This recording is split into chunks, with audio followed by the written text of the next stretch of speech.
আসসালামু আলাইকুম কাঁচা বাচ্চারা। আশা করি সবাই ভালো আছো, সুস্থ আছো। তোমাদের দেখো রেগুলার ক্লাসগুলো আমরা নিয়ে ফেলছি, মানে আমি নিয়ে ফেলছি মৌলের পর্যায়বৃত্ত ধর্ম, রাসায়নিক বন্ধন। এখন রেগুলারের বাইরেও তো কিছু পড়াশোনা থাকে। সেগুলোকে আমরা কি বলছি? Advance problem solving. তো এই সেশনে তোমাদের সেই অ্যাডভান্স প্রবলেমগুলো দেখানো হবে। দেখানো হবে বলতে কি এখানে আসলে কোন জিনিসগুলোকে রাখছি? কিছু জিনিস আছে যেগুলো শর্ট সিলেবাসের বাইরে কিন্তু পড়ে রাখা ভালো। কিছু প্র্যাকটিস আছে যেটা ক্লাসে আসলে করানো যায় না। কারণ সেই প্র্যাকটিসটার গুরুত্ব কম। মানে সব জিনিসের তো গুরুত্ব সমান না। তো ওই যে জিনিসটা ক্লাসে আসলে করানোর সুযোগ হয় না, সময় থাকে না। আর সেই জিনিসগুলো অনেক স্টুডেন্টরা নিজে বাসায় পড়ে নেয় বই পড়তে গিয়ে বা শিখর মাস্টার বুক পড়তে গিয়ে শিখে নেয়। অনেকে আছে সেটা শিখে না। তাদের জন্য হচ্ছে এই সেশনটা। সো আমি আবারও বলছি যে এটা অ্যাডভান্স প্রবলেম সলভিং ক্লাস। তো তুমি যদি ওই ক্লাস না করে এসে সরাসরি এখানে আসো, তুমি কিন্তু অনেক কিছুই বুঝবা না। তাহলে তুমি খবরদার যদি এমন হয় যে তুমি যে ৫ টা ক্লাস হইছে এই চ্যাপ্টারের উপরে, সেগুলো করে না এসে এখানে আসবা না। তো যদি ভুল করে এটা ওপেন করে থাকো চলে যাও। গিয়ে ওই ক্লাসগুলো করে আসবা, তারপরে এই ভিডিওটা দেখবা। এই ভিডিওটা আসলে ইম্পোর্টেন্ট খুব না, কিন্তু মাঝে মধ্যে আসে। মাঝে মধ্যে মানে কালে ভদ্রে আসে। আর কিছু প্র্যাকটিস এখানে হবে। সো তোমাদের আজকে দেখাবো হচ্ছে বন্ডের পার্টটুকু। মানে আমরা কেমিক্যাল বন্ড পড়ছি এবং আমি কিন্তু ধরে নিব তুমি ওই ক্লাসগুলো করে আসছো, সেভাবেই তোমাকে পড়াবো। সো খবরদার তুমি এটা মনে করবা না কোনো টপিক বা কোনো প্রশ্ন আসার সময় যেটা আমি ক্লাসে পড়াই ফেলছি সেই জিনিসটা আবার এখানে আমি হচ্ছে তোমাকে ওই কনসেপ্টটা শেখাবো অনেক সময় ধরে, এটা কিন্তু আমি করব না। এবং যদি তোমার মনে হয় যে ভাইয়া বুঝতে কষ্ট হচ্ছে, তাহলে আরেকটা কাজ করবা, ওই রেগুলার যে ক্লাসগুলো হয়েছে সেই ক্লাসের যে স্লাইডগুলো আছে ওগুলো একটু রিভিশন দিয়ে এসো। ওগুলো রিভিশন দিলে কি হবে, একবার রিভিশন দেওয়া হচ্ছে, আবার এই ক্লাসটা তুমি মজা মানে ভালো মতো বুঝবা। তো বন্ডের প্রথম জিনিসটা আমরা দেখবো হচ্ছে বন্ড অর্ডার। তো বন্ড অর্ডার কি জিনিস তোমরা অনেকে হয়তো নামই শোনো নাই। আমরা দেখবো হচ্ছে বন্ড অর্ডার, এটাকে বাংলায় বলে বন্ধন ক্রম। এখন অর্ডার মানে কি? অর্ডার মানে হচ্ছে ক্রম, ক্রম বুঝো, মানে একটা নির্দিষ্ট ক্রমানুসারে সেটাকে ক্রম বলে। তো বন্ড অর্ডার মানে হচ্ছে বন্ধনের ক্রম, এই তো কথা। সো বন্ড অর্ডার বলতে কি বোঝায়? বন্ড অর্ডার বলতে বোঝায় দুটি পরমাণুর মধ্যে যতগুলো বন্ধন থাকে, দুটি পরমাণুর মধ্যে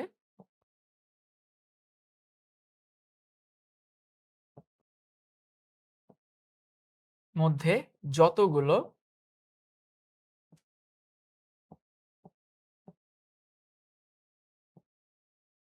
বন্ড থাকে সেটাকে আমরা কি বলি? বন্ড অর্ডার বলি। খুবই সিম্পল একটা ডেফিনেশন, তাই না? দুইটা পরমাণুর মধ্যে যতগুলো বন্ধন থাকে সেগুলোকে বলা হয় বন্ড অর্ডার। আর এই বন্ড অর্ডার নিয়ে এ যাবৎকাল পর্যন্ত দুইটা জায়গায় দুইবার প্রশ্ন আসছে। একটা আসছে ঢাকা ইউনিভার্সিটিতে, একটা আসছে সাস্টে। সো এই জিনিসটা অ্যাডমিশনে তোমার ইঞ্জিনিয়ারিংও যেরকম গুরুত্বপূর্ণ, কারণ আমরা জানি বাংলাদেশে যতগুলো ভার্সিটি কঠিন প্রশ্ন করতো তার মধ্যে সাস্ট একটা। ইভেন সাস্টের প্রশ্ন বুয়েট থেকেও কঠিন হয়। যদিও সাস্ট এখন জিএসটির আন্ডারে চলে গেছে।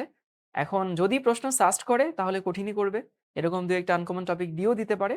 আর যদি প্রশ্ন জিএসটির অন্য কোনো ভার্সিটি করে তাহলে তো প্রশ্ন একটু কম্পারেটিভলি সহজ হয়। আর ঢাকা ইউনিভার্সিটিতে এটা আসে, প্রায়ই আসে। সো দুইটা জায়গায় এ যাবৎকাল পর্যন্ত এখান থেকে প্রশ্ন আসছে, একটা হচ্ছে সাস্ট, একটা হচ্ছে ডিউ। এজন্য আমরা টপিকটা স্কিপ করতে পারি না। কিন্তু আসে আবার কালে ভদ্রে, গত ৫ বছরে মনে হয় একবার আসছে। দুটি পরমাণুর মধ্যে যতগুলো বন্ধন থাকে তাকে আমরা বন্ড অর্ডার বলি। চলো উদাহরণ দেই। দেখো ভাই, এই যে যদি আমি মানে ধরো ক্লোরিন লিখলাম, এই ক্লোরিনের মধ্যে কয়টা বন্ধন আছে? একটা বন্ধন আছে, তাই না? তাহলে আমি বলতে পারি এই ক্লোরিনের বন্ড অর্ডার 1। বিও মানে বন্ড অর্ডার, বুঝে নিও। যদি এমন হয় অক্সিজেন, তাহলে অক্সিজেন আমরা জানি দ্বিবন্ধনে যুক্ত, এর বন্ড অর্ডার কত? এর বন্ড অর্ডার হচ্ছে 2। যদি ধরি নাইট্রোজেন, এই যে আমরা এটাও তো জানি নাইট্রোজেন নাইট্রোজেন কি বন্ড থাকে? ট্রিপল বন্ড থাকে। তাহলে এটার বন্ড অর্ডার কত? 3। আমার অনেকে তো মনে হচ্ছে আরে ভাই মজা তো, তো যেটা দিবেন সেটাই তো আমি পারি। না, তুমি সবগুলো পারো না, এগুলো খুব কমন জিনিসগুলো তুমি পারো। ধরো আমি যদি এইচ এক্স চিন্তা করি, মানে হাইড্রোজেন হ্যালাইড, HCl ধরতে পারো মনে মনে। সো এইচ আর এক্স একটা বন্ধন আছে। সো এর বন্ড অর্ডার কত? 1। মজা না? তোমার কাছে মনে হইতেছে আরে বাবা এটা তো খুব মজা। কিন্তু তোমাকে যদি আমি এটা জিজ্ঞেস করি, এটা তোমরা অনেকেই পারবা না। ধরো তোমাকে জিজ্ঞেস করলাম যে NO এর বন্ড অর্ডার কত? অথবা তোমাকে যদি আরেকটু কঠিন বলি বেনজিনের বন্ড অর্ডার কত? তুমি কিন্তু এখন পারবা না। কারণ এগুলো না জানলে পারা যায় না। যেগুলো আমরা জানি সেগুলো তো আমরা জানি। যেগুলো জানি না আমরা সেগুলো এখন বের করার কিছু নিয়ম শিখব। বন্ড অর্ডার বের করার জন্য আমাদেরকে একটা কনসেপ্ট শিখতে হয়। সেই কনসেপ্টটা হইতেছে MOT। কি বললাম ভাইয়া? বন্ড অর্ডার শেখার জন্য আমাদেরকে একটা কনসেপ্ট শিখতে হয়। সেই কনসেপ্ট হচ্ছে এই যে ২ টি পরমাণুর মধ্যে যতগুলো বন্ধন থাকে তাকে বন্ড অর্ডার বলে। আমরা শিখব হচ্ছে MOT। MOT মানে মলিকিউলার অরবিটাল থিওরি। এটাকে বাংলায় বলা হয় আণবিক অরবিটাল তত্ত্ব। দাঁড়াও একটু লিখে দেই। কোথায় লিখব এটা? মলিকিউলার অরবিটাল ORBITAL আর টি তে হচ্ছে theory THEORI molecular orbital theory অথবা এটাকে বলা হয় আণবিক অরবিটাল তত্ত্ব। এখন অরবিটাল মানে কি? অরবিটাল মানে হচ্ছে ওই যে মনে আছে px, py, pz অথবা dxy, dyz, dzx, dx² y² dz²। এই অরবিটাল গুলোকে আমরা এখানে একটা বক্স করে দেখাইতাম, মনে আছে? p3 হইলে এরকম লিখতাম না? একটা করে যায়। এই প্রতিটা বক্স হচ্ছে একটা করে অরবিটাল। ভালো কথা। তো আমরা তো জানি ভাই অরবিটাল সবসময় এটমের থাকে। এটম মানে কি? পরমাণু। মলিকিউল মানে অণু। তো তুমি সারা জীবন শিখে আসছো যে অরবিটাল পরমাণুর থাকে, পরমাণুর অরবিটাল। কিন্তু এখানে আবার অণুর অরবিটাল। তো অণুর আবার অরবিটাল কেমনে তৈরি হয়? আর একটা বন্ধনকে ব্যাখ্যা করার জন্য অনেকগুলো থিওরি আছে। তোমরা ভিবিটির নাম শুনছো যেটাকে ভ্যালেন্স বন্ড থিওরি বলে। তারপর এটাকে বলা হয় MOT মলিকিউলার অরবিটাল থিওরি। তারপর VSEPR থিওরি, এরকম অনেকগুলো থিওরি আছে। এই থিওরির মধ্যে সবথেকে লেটেস্ট, সবথেকে আধুনিক এবং নির্ভুল থিওরি হইতেছে মলিকিউলার অরবিটাল থিওরি। সো আমি আসলে তোমাদেরকে মলিকিউলার অরবিটাল থিওরি তো পড়ানো আমার উদ্দেশ্য না। আমার উদ্দেশ্য হচ্ছে বন্ড অর্ডার এটা বোঝানো। তো মলিকিউলার অরবিটাল থিওরির যেটুকু বন্ড অর্ডারের সাথে কাজে লাগে আমরা ওটুকুই শিখাবো তোমাদেরকে। তো তুমি বলতে পারো এখানে আমরা MOT লাইট ভার্সন পড়াচ্ছি, বুঝছো? লাইট ভার্সন, যেন তোমরা হচ্ছে সহজেই বুঝতে পারো। তাহলে প্রথম ওই প্রশ্নের আনসার দিই। সেটা হচ্ছে ভাইয়া, আমরা জানি পরমাণুর অরবিটাল থাকে, অণুর কি অরবিটাল থাকে? উত্তর হচ্ছে হ্যাঁ, অণুর অরবিটাল থাকে। এখানে কি লেখা আছে দেখারই দরকার নেই। অণুর অরবিটাল থাকে। অণুর অরবিটাল কেন থাকে? দেখো, নরমালি তোমরা ছোটবেলায় কি শিখছো? তোমাদের ছোটবেলার থিওরি থেকেই বলি। ২ টা পরমাণু মিলে একটা অণু তৈরি হয়, তাই না? কখনো একাধিকও থাকতে পারে। সো আমি ধরলাম ২ টা পরমাণু মিলে অণু তৈরি হচ্ছে। ওকে, ধরো একেবারে সিম্পল ভার্সন দেখাচ্ছি। এখন ২ টা পরমাণু মিলে যখন অণু তৈরি হয়, তো সেই অণুর তো ইলেকট্রন থাকে এবং এই পরমাণু ২ টা কি করে? ওভারল্যাপ করে না? আমরা বলি ওভারল্যাপ করে বা ইলেকট্রন শেয়ার করে। সো একজোড়া ইলেকট্রন এই যে এদের একটা কমন একটা জায়গায় ঘোরাফেরা করবে। মানে ব্যাপারটা এরকম, ধরো হচ্ছে আমার কাছে হাইড্রোজেন আর হাইড্রোজেন আছে। তো এই যে বন্ধন, এই বন্ধন মানে কি? ২ টা ইলেকট্রন না? তো সেই ২ টা ইলেকট্রন মাঝখানে কোনো একটা ঘরে থাকতে হবে তো। আর আমরা ইলেকট্রনের ঘর হিসেবে কাকে চিনি? অরবিটাল চিনি না? তো এখানে যেহেতু মাঝখানে একটা ঘরে এই ২ টা ইলেকট্রন আছে, ইলেকট্রনের ঘর মানেই হতেছে অরবিটাল। আর এই অরবিটাল পরমাণুর না, এই অরবিটাল ২ টা পরমাণুর সমন্বয়ে তৈরি হইছে। সো এটাকে বলা হয় আণবিক অরবিটাল। একটা উদাহরণ দেই। ধরো ২ জন মানুষের বিয়ে হইছে। তো মেয়ে মেয়ের বাড়িতে ছিল, মেয়ের আলাদা একটা ঘর ছিল। ছেলে ছেলের বাড়িতে ছিল, আলাদা একটা ঘর ছিল। তো অনেক সময় এমন হয় না যে বিয়ে করার পরে ছেলে আর মেয়ে আলাদা নতুন করে একটা বাসা নিচ্ছে। ধরো ব্যাপারটা এরকম যে মেয়ে গ্রামের বাড়িতে থাকতো আর ছেলেরও গ্রামের বাড়ি আছে, কিন্তু এখন দুজনে চাকরির সুবাদে ঢাকায় এসে নতুন একটা বাসা ভাড়া নিছে। ব্যাপারটা এরকম। তো যেহেতু হাইড্রোজেনের যে ইলেকট্রনটা ছিল সেটা হাইড্রোজেনের পারমাণবিক অরবিটালে ছিল, ওই হাইড্রোজেনের যে ইলেকট্রনটা ছিল সেটাও হাইড্রোজেনের পারমাণবিক অরবিটালে ছিল। যখন এরা মিলে বন্ধন তৈরি করলো, সো বন্ধনের মধ্যে কিন্তু ২ টা ইলেকট্রন আছে। সেই ২ টা ইলেকট্রন কিন্তু নতুন একটা ঘরে যেতে হবে। সেই নতুন ঘরটা হচ্ছে আণবিক অরবিটাল। তোমার কাছে এই জিনিসটা নতুন লাগছে কারণ তুমি কোনোদিন MOT আগে পড়ো নাই। এজন্য যাহা শুনবা তাহা নতুন লাগে। বিশ্বাস করে নাও ভাইয়া যাহা বলতেছে সবই সত্য বলতেছে। তাহলে কনসেপ্ট কি? ইলেকট্রনের ঘরই হচ্ছে অরবিটাল। পরমাণুর ইলেকট্রন থাকে পারমাণবিক অরবিটালে, অণুর ইলেকট্রন থাকে আণবিক অরবিটালে। আণবিক অরবিটাল কি জিনিস? ওই যে ২ টা পরমাণু মিলিত হয়ে ওরা যেখানে ওভারল্যাপ করে সেখানে একটা অরবিটাল সৃষ্টি হয় বা সেইখানে যে ইলেকট্রনগুলো থাকে সেই ইলেকট্রন থাকার জায়গাটাকে বলি আমরা আণবিক অরবিটাল। ওকে? সো আশা করি আণবিক অরবিটাল জিনিসটা ক্লিয়ার হইছে। এখন এখানে কয়েকটা স্টেটমেন্ট আমরা দিব। এই স্টেটমেন্ট গুলো সবাই একটু মানে এটার ব্যাখ্যা খুঁজতে যেও না। স্টেটমেন্ট গুলোকে স্টেটমেন্ট হিসাবে দেখে নিও। মানে অনেক সময় থাকে না আমরা কিছু স্টেটমেন্ট পড়ি যেগুলো শাশ্বত স্টেটমেন্ট। আর সেগুলোর ব্যাখ্যা অ্যাডমিশন টাইমে তো মানে এটার ব্যাখ্যা খোঁজার প্রশ্নই আসে না। কারণ এই ব্যাখ্যা তোমার লাগবে না দিন শেষে। আর তাছাড়া হচ্ছে এই টপিকটাই অনেক বেশি অপ্রাসঙ্গিক। আবার এই টপিকের মধ্যে এমওটি অনেক বেশি অপ্রাসঙ্গিক, কারণ আমরা মেইনলি পড়বো বন্ড অর্ডার। তো জাস্ট কয়েকটা স্টেটমেন্ট শাশ্বত হিসেবে ধরে নাও। প্রথম স্টেটমেন্ট খুবই সহজ, অ্যাটমিক অরবিটাল মিলে মলিকিউলার অরবিটাল তৈরি হয়। এটা তো আমরা জানি, কিছুক্ষণ আগে এতক্ষণ ধরে বকবক করছি যে অ্যাটমিক অরবিটাল মিলিত হয়ে মলিকিউলার অরবিটাল তৈরি হবে। ওকে, ভালো কথা। যতগুলো অ্যাটমিক অরবিটাল ততগুলো মলিকিউলার অরবিটাল, মানে যতগুলো অ্যাটমিক অরবিটাল মিলিত হবে ঠিক ততগুলো মলিকিউলার অরবিটাল তৈরি হবে। আচ্ছা, ভালো কথা। তো অ্যাটমিক অরবিটালে যেরকম ইলেকট্রন থাকে, মলিকিউলার অরবিটালও সেরকম ইলেকট্রন থাকে। সো তৈরিকৃত মলিকিউলার অরবিটালের অর্ধেক হচ্ছে বন্ডিং আর অর্ধেক হচ্ছে এন্টি বন্ডিং, মানে অর্ধেক বন্ড তৈরি করে আর অর্ধেক বন্ড তৈরি করতে দেয় না। ব্যাখ্যা চেয়েও না, আপাতত ৩টা স্টেটমেন্ট একটু মনে রাখো। তাহলে ভাইয়া ৩টা স্টেটমেন্ট কি কি? ৩টা স্টেটমেন্ট হচ্ছে যে অ্যাটমিক অরবিটাল মিলিত হয়ে মলিকিউলার অরবিটাল তৈরি হয়। অ্যাটম মিলে যেমন মলিকিউল তৈরি হয়, ঠিক সেরকম অ্যাটমিক অরবিটাল মিলিত হয়ে মলিকিউলার অরবিটাল তৈরি হয়। আবারও বলতেছি, অ্যাটম মিলে যেরকম মলিকিউল হয়, পরমাণু মিলে যেরকম অণু হয়, ঠিক সেরকম পারমাণবিক অরবিটাল মিলিত হয়ে আণবিক অরবিটাল তৈরি হয়। যতগুলো আণবিক অরবিটাল যতগুলো মলিকিউলার অরবিটাল ততগুলো আণবিক অরবিটাল। আর আণবিক অরবিটালে দুই ভাবে হয়, মানে দুই টাইপের আণবিক অরবিটাল হয়। একটা হচ্ছে বন্ডিং, এইখানে যে ইলেকট্রনগুলো যায় সেই ইলেকট্রন বন্ধন তৈরি করে। আরেকটা হচ্ছে এন্টি বন্ডিং, এন্টি বন্ডিং এ যদি ইলেকট্রন যায় সেই ইলেকট্রনটা বন্ধন গঠন করতে বাধা দেয়। আর নিচের সূত্রটা পরে যাব, আগে আমরা এই জিনিসটা বুঝি। তাহলে কথা হচ্ছে, আমরা কি বললাম ভাইয়া? অ্যাটম মিলে হয় মলিকিউল, অ্যাটমিক অরবিটাল মিলে হয় মলিকিউলার অরবিটাল। মলিকিউলার অরবিটালটা অ্যাটমিক অরবিটালের সংখ্যার সমান হয়। আর যতগুলো অ্যাটমিক অরবিটাল মানে মলিকিউলার অরবিটাল হবে, তার অর্ধেক হবে বন্ডিং অরবিটাল আর অর্ধেক হবে এন্টি বন্ডিং অরবিটাল। আর বন্ড অর্ডারের ফর্মুলা হইতেছে bonding electron minus anti bonding electron by হচ্ছে 2। এই হচ্ছে বন্ড অর্ডার বের করার ফর্মুলা। এবার চলো আমরা কিছু জিনিস দেখে আসি। আমি তোমাকে এই একটা পরমাণু অণু দিয়ে দেখাই, হাইড্রোজেন, সবথেকে সিম্পল। হাইড্রোজেন কিন্তু একটা অণু, মানে মলিকিউল। এখন এর বন্ড অর্ডার কত? 1। এটা তোমরা তুমি আগে থেকেও জানো, আমি বললেও তুমি জানো, না বললেও জানো, কারণ হাইড্রোজেনের মধ্যে একক বন্ধন বিদ্যমান, সময় জানে।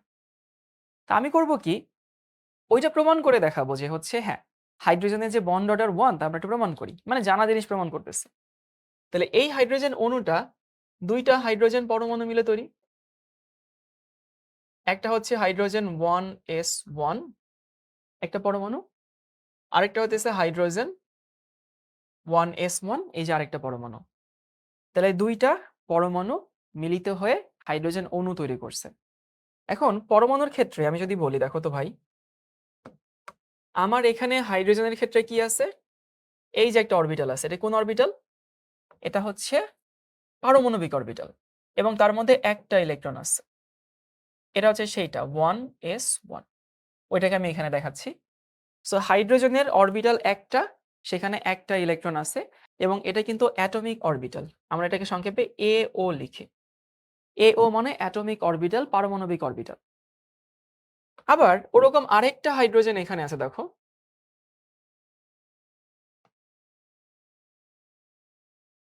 সেই হাইড্রোজেনও কি আছে? 1s1 আছে এবং তাতেও একটা ইলেকট্রন আছে। তাহলে আমার এই অ্যাটমিক অরবিটাল মোট কয়টা পাইলাম? দুইটা। আমরা কি জানি অ্যাটমিক অরবিটাল মিলিত হয়ে কোন অরবিটাল তৈরি হয়? Molecular orbital. তাহলে এই দুইটা অ্যাটমিক অরবিটাল যখন ওভারল্যাপ করবে তখন নতুন একটা অরবিটাল তৈরি হয়, সেটাকে আমরা পারমাণবিক অরবিটাল না আণবিক অরবিটাল বলি। এবং বলছিলাম যতগুলো অ্যাটমিক অরবিটাল ততগুলো মলিকিউলার অরবিটাল। তাহলে অ্যাটমিক অরবিটাল দুইটা, মলিকিউলার অরবিটাল কত হবে? দুইটাই হবে। তাহলে আমি দুইটা মলিকিউলার অরবিটাল পাবো। কিন্তু দুইটার মধ্যে এই যে বলছি না, অর্ধেক হয় বন্ডিং আর অর্ধেক হয় এন্টি বন্ডিং। তাহলে দুইটার মধ্যে একটা হবে বন্ডিং আর একটা হবে এন্টি বন্ডিং। এখন বন্ডিং কিরকম দেখাবো, এন্টি বন্ডিং কিভাবে দেখাবো? বন্ডিং মানে হইতেছে সেইটা বন্ড তৈরি করে, আর বন্ড তৈরি করলে সে স্থিতিশীল হয়। এই জন্য বন্ডিং অরবিটালকে আমরা একটু নিচে দেখাই, শক্তি অনুযায়ী তো তার শক্তি কম হয়। আর এন্টি বন্ডিংটাকে আমরা একটু উপরে দেখাই। এই হচ্ছে আমাদের এন্টি বন্ডিং। তাহলে বুঝতে পারছো? Atomic orbital, atomic orbital. ২ টা অ্যাটমিক অরবিটাল মিলে ২ টা মলিকিউলার অরবিটাল তৈরি করছে। নিচেরটাকে হচ্ছে বন্ডিং বলি, কারণ বন্ডিং অরবিটালে যে ইলেকট্রন যায় সেই ইলেকট্রন বন্ড গঠন করে। বন্ড গঠন করলে স্থিতিশীল হয়। সেইজন্য বন্ডিং অরবিটালগুলো স্টেবল থাকে। এন্টি বন্ডিং অরবিটালটা স্টেবল না, মানে শক্তি বেশি, এইজন্য হচ্ছে আমরা উপরে দিয়ে বুঝাইছি। তো কথা হচ্ছে ওকে, এই হচ্ছে আমাদের, দেখবা যে তোমাদের বইয়ে এরকম কিছু ছবি-টবি দেওয়া ছিল। কোনোদিন হয়তো কেউ দেখো নাই। ২ টা অ্যাটমিক অরবিটাল মিলে ২ টা মলিকিউলার অরবিটাল তৈরি করলো এবং এটা হইতেছে বন্ডিং মলিকিউলার অরবিটাল, এটা হইতেছে অ্যান্টি বন্ডিং মলিকিউলার অরবিটাল। এই তো? এবার দেখো ওর একটা ইলেকট্রন, ওর একটা ইলেকট্রন। তো আমাদের আউট-বাউ কি শেখাইছে? ইলেকট্রন প্রথমে নিচে প্রবেশ করবে, তাই না? সো আমার ইলেকট্রন মোট ২ টা। সেই ২ টার ২ টাই নিচে থাকবে। উপরে কি যাবে? আনসার হচ্ছে না, উপরে যাবে না। কেন যাবে না? কারণ ইলেকট্রনই তো নাই। তো যেহেতু ইলেকট্রন নাই, মানে আমার উপরে কোনো ইলেকট্রন যাচ্ছে না।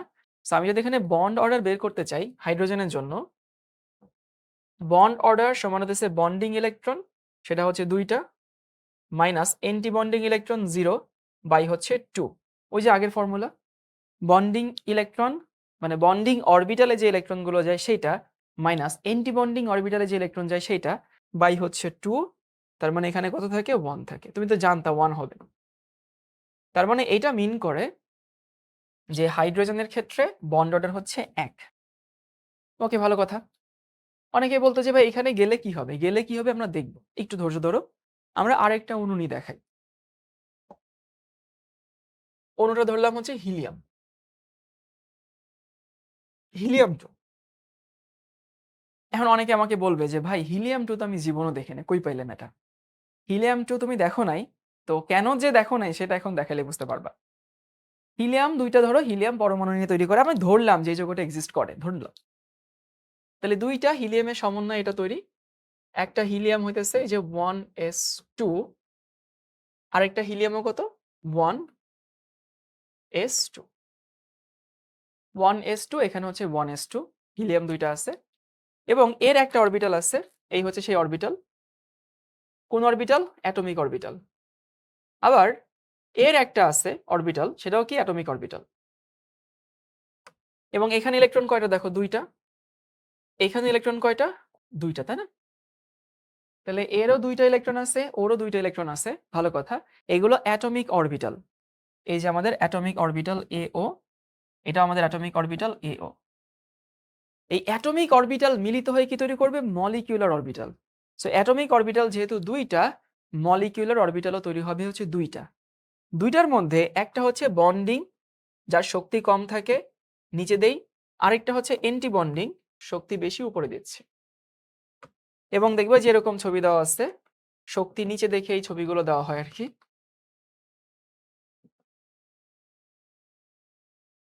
এখন হিলিয়ামের ক্ষেত্রে মোট ইলেকট্রন আছে কয়টা? ৪ টা। এখানে ২ টা, এখানে ২ টা।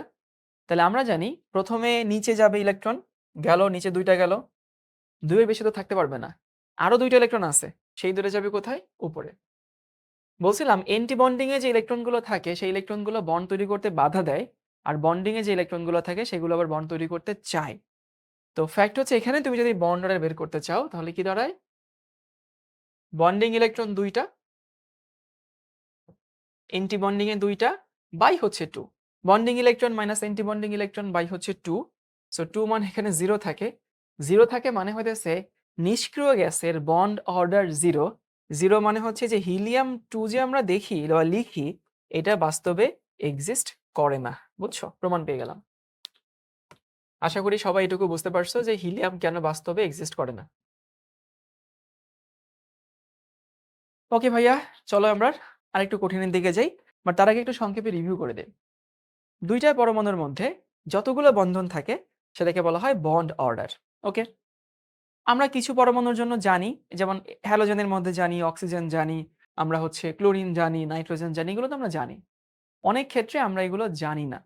তো যেগুলো আমরা জানি না সেগুলো বের করার জন্য আমাদের মট থিওরি বা মলিকিউলার অরবিটাল থিওরির এই ছোট্ট কনসেপ্টটুকু দরকার। কনসেপ্টটা কি? অ্যাটম মিলে যেমন মলিকিউল হয়, অ্যাটমিক অরবিটাল মিলিত হয়ে মলিকিউলার অরবিটাল তৈরি হয়। যতগুলো অ্যাটমিক অরবিটাল ততগুলো মলিকিউলার অরবিটাল। আর যতগুলো মলিকিউলার অরবিটাল তার অর্ধেক যাবে বন্ডিং, অর্ধেক যাবে অ্যান্টি বন্ডিং। এবং বন্ড অর্ডারের ফর্মুলা কি? বন্ডিং ইলেকট্রন সংখ্যা মাইনাস এন্টি বন্ডিং ইলেকট্রন সংখ্যা বাই হচ্ছে 2। ওকে? সো আমরা হাইড্রোজেনের ক্ষেত্রে দেখলাম, আমরা হিলিয়ামের ক্ষেত্রে দেখলাম। এবার আমরা দেখব নাইট্রোজেনের জন্য। নাইট্রোজেনের বন্ড অর্ডার N2। এই নাইট্রোজেনটা 2টা নাইট্রোজেন পরমাণু মিলে তৈরি হয়েছে, তাই না? এই যে নাইট্রোজেনের শেষে কি আছে? 1s2 2s2 2p3। এই নাইট্রোজেনটারও সেম কাহিনী, 1s2 2s2 এবং হচ্ছে 2p3। সো 2টা নাইট্রোজেন পরমাণু মিলিত হয়ে একটা নাইট্রোজেন অণু তৈরি করছে। আর এমওটি থিওরিতে বলা হয়, আমরা নরমালি তো কি শিখি যে সংকরায়ন বলি, বন্ড তৈরি করে বলি। সেগুলো কারা তৈরি করে? সেগুলো তৈরি করে হচ্ছে যোজনী শেল। বাট মলিকিউলার অরবিটাল থিওরিতে সব অরবিটাল হচ্ছে সংকরায়নে অংশ নেয়, সব অরবিটাল হইতেছে অংশ নেবে। মানে ভিবিটি, ভ্যালেন্স বন্ড থিওরি, ভিবিটি আমাদেরকে বলে যে বন্ধনে অংশ নেওয়া না নেওয়া সব হচ্ছে যোজনী শেলের ইলেকট্রনগুলো পার্টিসিপেট করে। কিন্তু এমওটি সেটা বলে না, এমওটি বলে সবাই পার্টিসিপেট করবে। মানে তোমাকে সবাইকে নিয়ে হিসাব করতে হবে।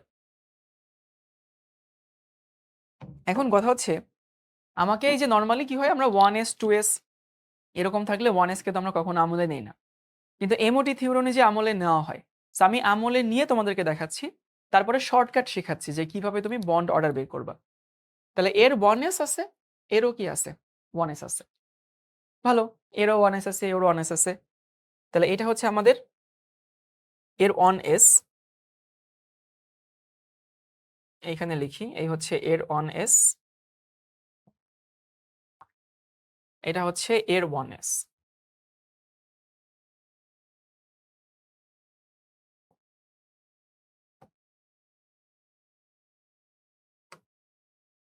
তাহলে এটা হচ্ছে ওর 1s 1s2 আর কি, আর এটা হচ্ছে ওর 1s2। তাহলে এই 1s আর 1s মিলে 2টা মলিকুলার অরবিটাল হবে। 2টা মলিকুলার অরবিটাল মানে কি? এটা হচ্ছে আমার মলিকুলার অরবিটাল বন্ডিং, আর এটা হচ্ছে মলিকুলার অরবিটাল এন্টি বন্ডিং। ওকে, ভালো কথা। সো আমরা এরকম একটু দাগ দিয়ে বুঝাই দিব কাদের দ্বারা কোনটা তৈরি হয়েছে। আবার বলছি, ভিভিটি অনুযায়ী ইম্পর্টেন্ট শুধু হচ্ছে ভ্যালেন্স শেল, কিন্তু এমওটি সব শেলগুলোকে সমান গুরুত্ব দেয়। এমওটি অনুযায়ী ওই যে বন্ধন তৈরি বলি, এই বন্ধন তৈরিতে সব বন্ডিং এন্টি বন্ডিং সবাই পার্টিসিপেট করে। মানে এমওটি থিওরিটা হচ্ছে এরকম। তাহলে এইখানে 2টা ইলেকট্রন আছে, এইখানেও কয়টা আছে? 2টা ইলেকট্রন আছে। ভালো কথা।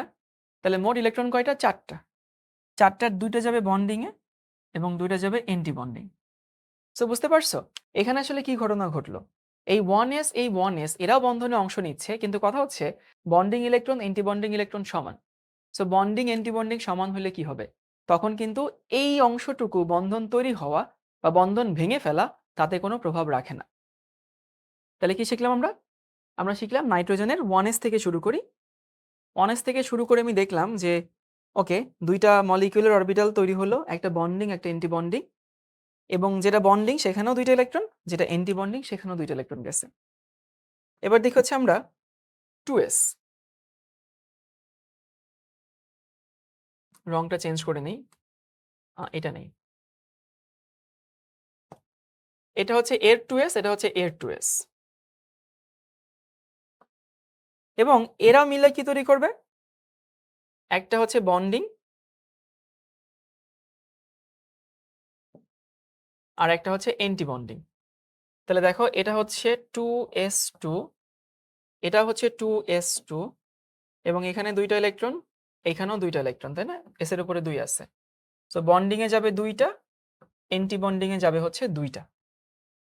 এটা কিসের কাহিনী? 2s এর কাহিনী। সো এই হচ্ছে আমাদের 2s এর কাহিনী। এরপরে কি আছে? 1s আছে, 2s আছে, 2p আছে। সো 2p যদি থাকে, দেখো এই হচ্ছে আমাদের একটা p অরবিটাল। রংটা একটু চেঞ্জ করে নিব, কোনটা নিব? নিব হচ্ছে সাদাটা নিই। এই হচ্ছে আমাদের এর p অরবিটাল, আর এটা হচ্ছে আমাদের এর p অরবিটাল। ওকে, সো এরা মিলে আবার কি করবে? নতুন p অরবিটাল তৈরি করবে। এখানে একটা, এটা হচ্ছে বন্ডিং, আর এটা হচ্ছে অ্যান্টি বন্ডিং। ওকে, এবং দেখো তো পিতে ইলেকট্রন কয়টা? p3 ছিল না, 2p3। এখানে কত? 2p3। তাহলে উপরেরটা হচ্ছে অ্যান্টি বন্ডিং আর নিচের গুলো হচ্ছে বন্ডিং। এখন 2p3 হইলে এইখানে ইলেকট্রন, এইখানে ইলেকট্রন, এইখানে ইলেকট্রন, আবার এইখানে এইখানে এইখানে ইলেকট্রন আছে। তো আমি জানি 6টা অংশ নিবে, তৈরি করবে কয়টা? 6টা। সেই 6টার মধ্যে দেখো নিচে যাবে হচ্ছে 3টা, 1 2 3, আরো 3টা যাবে। সো উপরে কিন্তু অনেক ইলেকট্রন যাবে না আর কি। উপরের যে 3টা সেই 3টাতে কোনো ইলেকট্রন যাচ্ছে না, ইলেকট্রন শুধু কই যাচ্ছে? নিচে যাচ্ছে।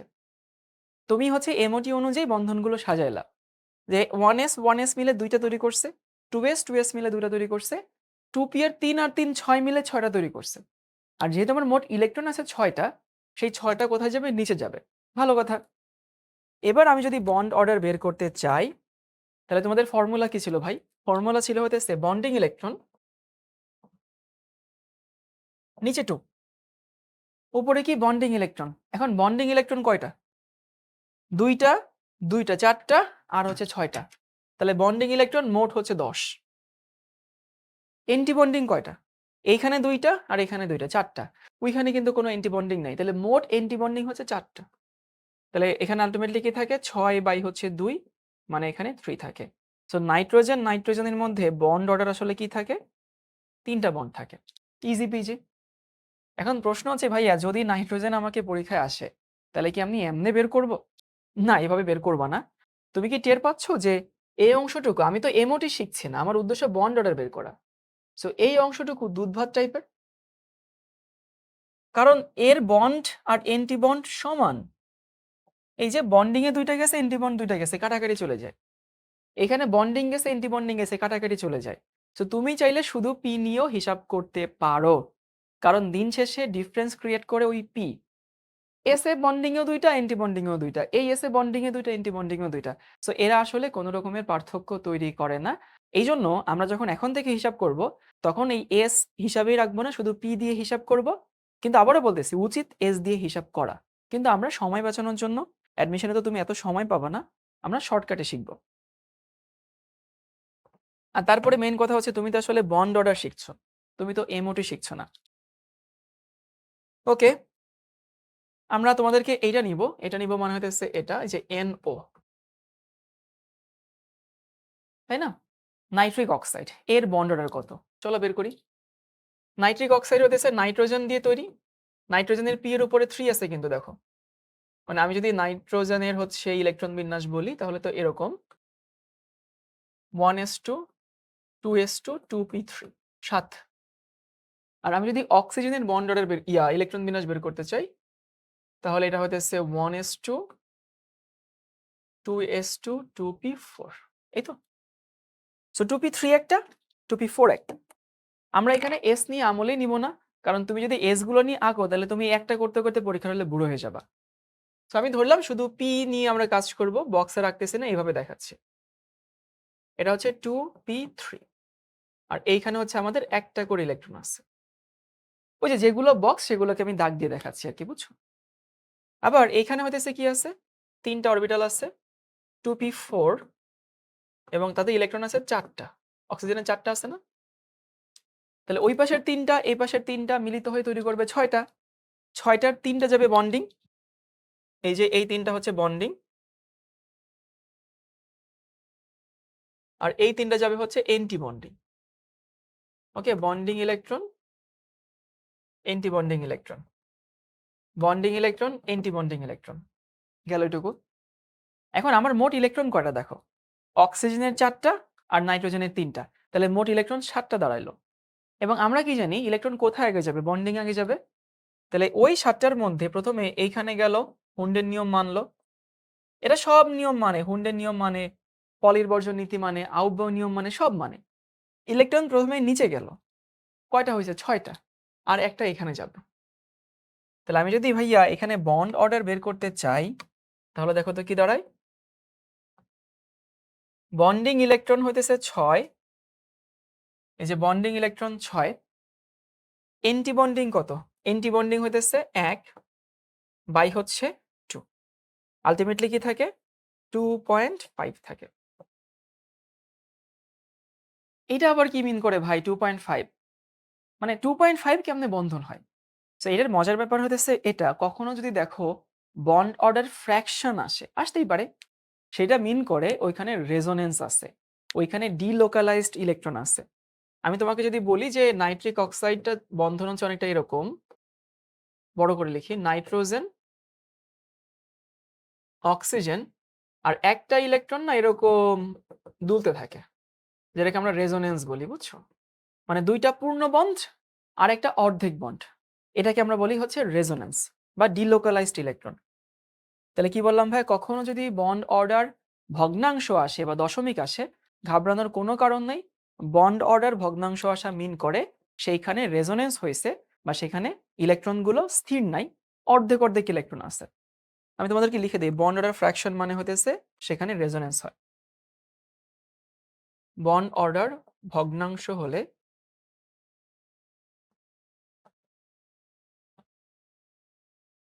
রেজোনেন্স বোঝায়। রেজোনেন্স বোঝায়। রেজোনেন্স মানে কি, যে ইলেকট্রনগুলো যে ঘোরাফেরা করে সেটাকে আমরা রেজোনেন্স বলি। রেজোনেন্স, বন্ড অর্ডার ভগ্নাংশ হলে রেজোনেন্স বোঝায়। আচ্ছা,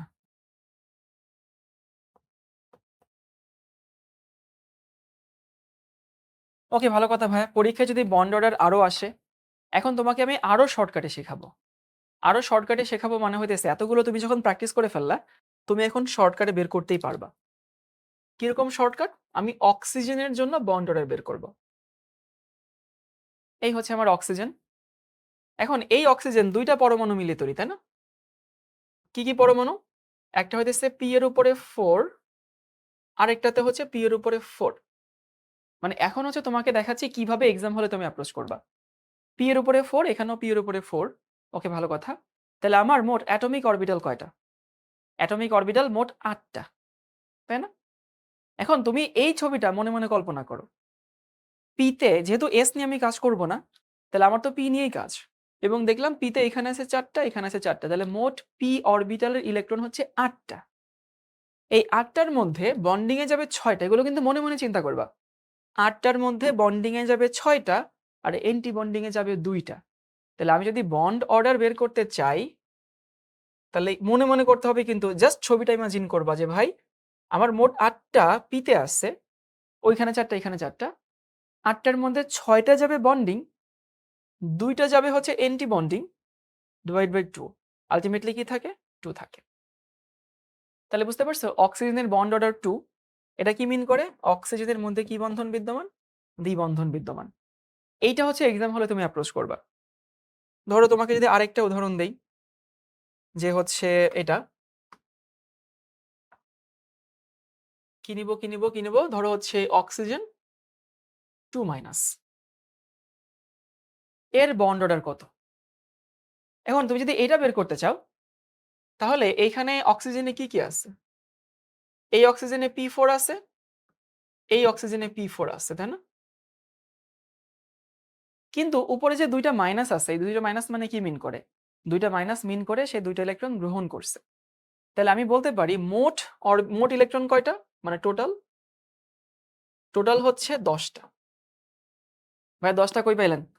আমি কিন্তু ডিল করছি পি নিয়ে। তো পিতে এইখানকার পিতে আছে 4টা, আর একটা অক্সিজেনের পিতে আছে 4টা, তাহলে মোট হইলো 8টা। আর ওই মাইনাসের জন্য আরো 2টা যোগ হইলো, তাহলে কত হইলো? 10। তাহলে মোট টোটাল পি অরবিটালে 10টা ইলেকট্রন আছে। কারণ যে ইলেকট্রন বাইরে থেকে সে নিছে সেটা তো যোজনী শেলেই নিবে, আর যোজনী শেলে খালি আছে পিতেই তো নিবে, তাই না? এবারে ছবি ইমাজিন করো, 10টার মধ্যে 6টা যাবে বন্ডিং, 4টা যাবে এন্টি বন্ডিং। ওই যে মনে মনে চিন্তা করো, তোমার এখানে মোট মিলায় 10টা ইলেকট্রন আছে, 6টা বন্ডিং, 4টা এন্টি বন্ডিং। তাহলে 6টা যদি বন্ডিং হয়, 4টা এন্টি বন্ডিং হয়, বাই হচ্ছে 2। সো 2 মানে হইতেছে আসলে কি, বন্ড অর্ডার হচ্ছে 1। তাহলে অক্সিজেন 2 মাইনাসের বন্ড অর্ডার হচ্ছে 1। ওকে, মানে এটা কিরকম থাকে? অক্সিজেন অক্সিজেন, এখানে হচ্ছে মাইনাস চার্জ, এখানে মাইনাস চার্জ, অনেকটা এরকম থাকে। এক হচ্ছে বন্ড অর্ডার। আমরা আরেকটা দেখি, অক্সিজেন প্লাস, মানে সে একটা ইলেকট্রন ছেড়ে দিছে। এইটা যদি বন্ড অর্ডার বের করতে চাই তাহলে এখানে আসলে কি দাঁড়ায়, একটার পি এর উপরে 4, আরেকটার উপরেও কিউ পি এর উপরে 4, P4 তাহলে মোট কয়টা? মোট কিন্তু এখন তার 7টা। কেন ভাই 7টা? ওই যে অক্সিজেনের উপরে একটা প্লাস সাইন আছে, তো যখনই অক্সিজেনের উপরে একটা প্লাস সাইন থাকবে তার মানে সে একটা ইলেকট্রন ছেড়ে দিছে। তাহলে 8টা ছিল, একটা ছেড়ে দিছে, কত থাকে? 7 থাকে। এবার তুমি যদি বন্ড অর্ডার বের করতে চাও, ছবিটা ইমাজিন করো, বন্ডিং এ যাবে 6টা, এন্টি বন্ডিং এ যাবে একটা, বাই হতেছে কত? বাই হচ্ছে 2, আলটিমেটলি কি থাকে? 2.5 থাকে। তার মানে এখানে কি আছে? রেজোনেন্স আছে। চলো আমরা সামনে আরো আগাই এই সেম জিনিসের মতো। তুমি যদি হইতেছে সায়ানাইড বের করো, Cn মাইনাস, কার্বনের হচ্ছে পি এর উপরে 2 থাকে, ইলেকট্রন বিন্যাস করো, পি এর উপরে 2 থাকবে, আর নাইট্রোজেনের পি এর উপরে 3 থাকে। এই মাইনাস মানে কি? টোটাল একটা বেড়ে যাবে, তাহলে টোটাল হচ্ছে 3 আর 2 5, আর একটা হচ্ছে 6। তাহলে 3 2 5 আর একটা হচ্ছে 6, তাহলে টোটাল আমার 6টা। এই 6টার 6টাই কই যাবে? বন্ডিং এ যাবে, এন্টি বন্ডিং এ যাবে না, কারণ 6 এর বেশি থাকলে না হয় এন্টি বন্ডিং এ যেত। সো বন্ড অর্ডার সমান হইতেছে 6 মাইনাস 0, 1 কেন লিখলাম আমি, বাই হচ্ছে 2, আলটিমেটলি কি থাকে? 3 থাকে। এবং তোমরা অবশ্যই জানো যে সায়ানাইডের মধ্যে কি বন্ড থাকে? ট্রিপল বন্ড থাকে, এটা তো জানা উচিত, তাই না? তারপরে কার্বন মনোক্সাইড, যেটাকে আমরা কার্বনিল বলি, এর বন্ড অর্ডার বের করব। তাহলে কার্বনের কি আছে? পি এর উপরে 2, অক্সিজেনের কি থাকে? পি এর উপরে 4। তাহলে কার্বনের পি এর উপরে 2, অক্সিজেনের পি এর উপরে 4, তাহলে যোগ করলে কত হয়? পি এর উপরে হয় হইতেছে, মানে মোট কয়টা? মোট হইতেছে 6টা। 4 আর 2 6। এখন এখানে বন্ডিং এ যাবে কয়টা? 6টা। ছবিটা ইমাজিন করো যে বন্ডিং এ 6টাই যাবে। এই যে বন্ডিং এ গেল হচ্ছে 6টা, এন্টি বন্ডিং এ যাওয়ার মতো ইলেকট্রন নাই, বাই হচ্ছে 2, তার মানে বন্ড অর্ডার কত? 3। তাহলে খেয়াল করছো কার্বন মনোক্সাইডের বন্ড অর্ডার 3, মানে এই কার্বন মনোক্সাইড কিন্তু এরকম থাকে, বুঝছো? তোমাদের কাছে মনে হচ্ছে না ভাইয়া, অনেকে তো জানো কার্বন মনোক্সাইডকে এভাবে চেনে, এই যে এভাবে চেনে, কিন্তু বন্ড অর্ডার 3 হয়েছে মানে হচ্ছে এই অক্সিজেন তো নেগেটিভ, এই ইলেকট্রন অক্সিজেন টান দিয়ে এইখানে নিয়ে আসে। সেটা হচ্ছে 3টা বন্ড অর্ডার, খুবই ইম্পর্টেন্ট জিনিস কার্বন মনোক্সাইড। মানে কার্বনে যে লোন পেয়ার ছিল সেই লোন পেয়ার অক্সিজেন টানে, টেনে 2টা পরমাণুর মাঝখানে নিয়ে আসে, মাঝখানে নিয়ে আসলে বন্ড অর্ডারের মানটা 1 বেড়ে যায়। এবার তোমরা কি খেয়াল করছো কিনা, আমি এতক্ষণ ধরে তোমাদের যতগুলো অণু দেখাচ্ছিলাম প্রত্যেকটা অণুতে 2টা করে পরমাণু ছিল, বুঝো কিনা? সো এই 2টা করে পরমাণু থাকলে বের করানো সহজ। এখন আমরা দেখব যে যদি 2 এর বেশি পরমাণু থাকে তাহলে কেমনে বন্ড অর্ডার বের করে। আবারও বলতেছি, মানে যদি এরকম হয় যে 2টার বেশি পরমাণু থাকলে, আমি যতগুলো দেখাইছি দেখো ভাই, একটা হচ্ছে H2, 2টা পরমাণু, হিলিয়াম 2, 2টা পরমাণু, তারপর N2, 2টা পরমাণু, NO, 2টা পরমাণু, O2, 2টা পরমাণু, এই যে O2 মাইনাস O2 প্লাস 2টা পরমাণু, তারপরে সায়ানাইড, তারপর কার্বনের 2টা পরমাণু। সো কথা হচ্ছে যদি 2টা পরমাণুর বেশি পরমাণু থাকে তাহলে বন্ড অর্ডার কেমনে বের করতে হয়। ওকে, সো আমরা হচ্ছে দেখব একাধিক পরমাণু থাকলে কি হয়।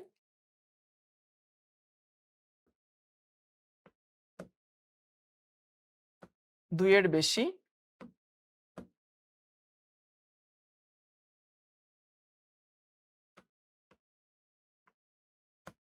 বেশি পরমাণু থাকলে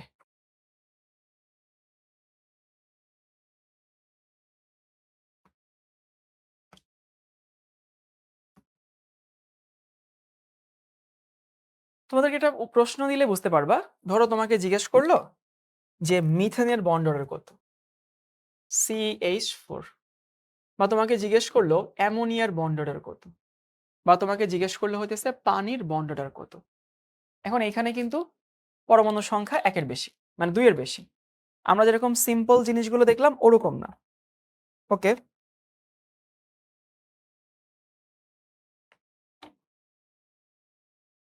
তো কথা হচ্ছে CH4 NH3 এবং হচ্ছে পানি। আমি দেখলাম যে হচ্ছে এখানে ৩ টা পরমাণু আছে। এখন কেউ যদি এই প্রশ্নটা করে যে মিথেনের বন্ড অর্ডার কত? এই প্রশ্ন ভ্যালিড প্রশ্ন না। কারণ তোমাদেরকে আমি এর আগে দেখাইছিলাম বন্ড অর্ডার হয় কখন? বন্ড অর্ডার হয় হইতেছে ২ টা পরমাণুর মধ্যে। তাহলে মিথেনে পরমাণু তো ৫ টা আছে মোট। তাহলে মিথেনের বন্ড অর্ডার এই প্রশ্ন আসলে এক্সিস্ট করে না। প্রশ্ন কি হবে? মিথেনে carbon hydrogen bond order. So bond order of CH এইটা প্রশ্ন হইতে পারে। অ্যামোনিয়ার বন্ড অর্ডার বলে কিছু হয় না। তাহলে এখানে কি প্রশ্ন হবে? Bond order of nitrogen hydrogen বা পানির বন্ড অর্ডার এটা প্রশ্ন হয় না। প্রশ্ন কি হবে তাহলে? বন্ড অর্ডার অফ OH এটা সমান কত? আমরা এটা বের করব। এখন তোমাদেরকে আমি একটু দেখাই দেই যে এটা বের করব আমরা MOT তে যাব না, নরমালি বের করব।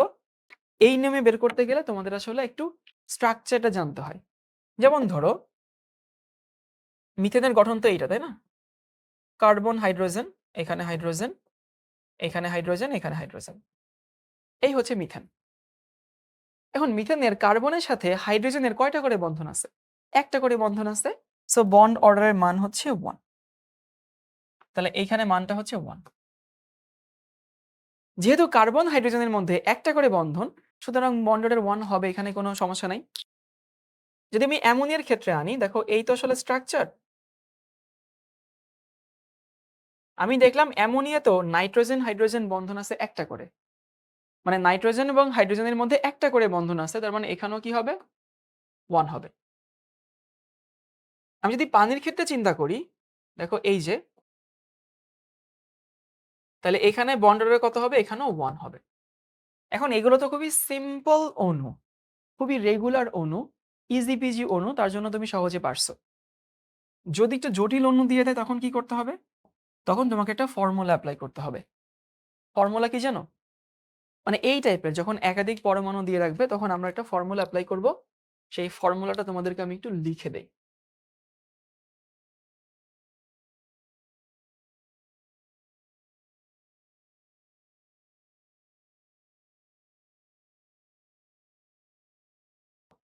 সেটা হচ্ছে বন্ড অর্ডার সমান হইতেছে, উপরে হবে number of bonds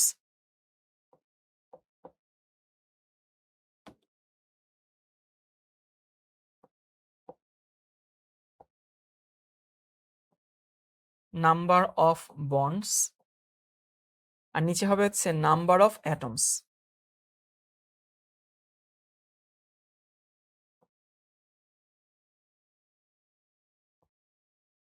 number of bonds by হচ্ছে নাম্বার অফ অ্যাটমস। এই নাম্বার অফ বন্ডস বলতে আমি বোঝাচ্ছি কেন্দ্রীয় পরমাণুর সাথে যতগুলো বন্ধন আছে, কেন্দ্রীয় পরমাণুর সাথে যতগুলো বন্ধন যুক্ত হয়েছে ডিভাইডেড বাই কেন্দ্রীয় পরমাণুকে আমরা হিসাবে নেব না, পেরিফেরাল পরমাণুগুলোকে হিসাবে নেব। আবারও বলতেছে number of bonds by number of atoms. এই নাম্বার অফ বন্ডস মানে হইতেছে, যদি আমি এখানে দেখাই, দেখো কেন্দ্রীয় পরমাণু কার্বন, ওকে ভালো কথা। কার্বনের সাথে যেহেতু হাইড্রোজেনের বন্ড অর্ডার বের করতে বলছে, তাহলে কার্বনের সাথে হাইড্রোজেনের বন্ড কয়টা? 4টা। মানে কার্বনের সাথে হাইড্রোজেনের বন্ধন কয়টা? 4টা। আবার কার্বনের সাথে হাইড্রোজেন কয়টা? 4টা। দেখো ভাগফল কত থাকে? 1 থাকে।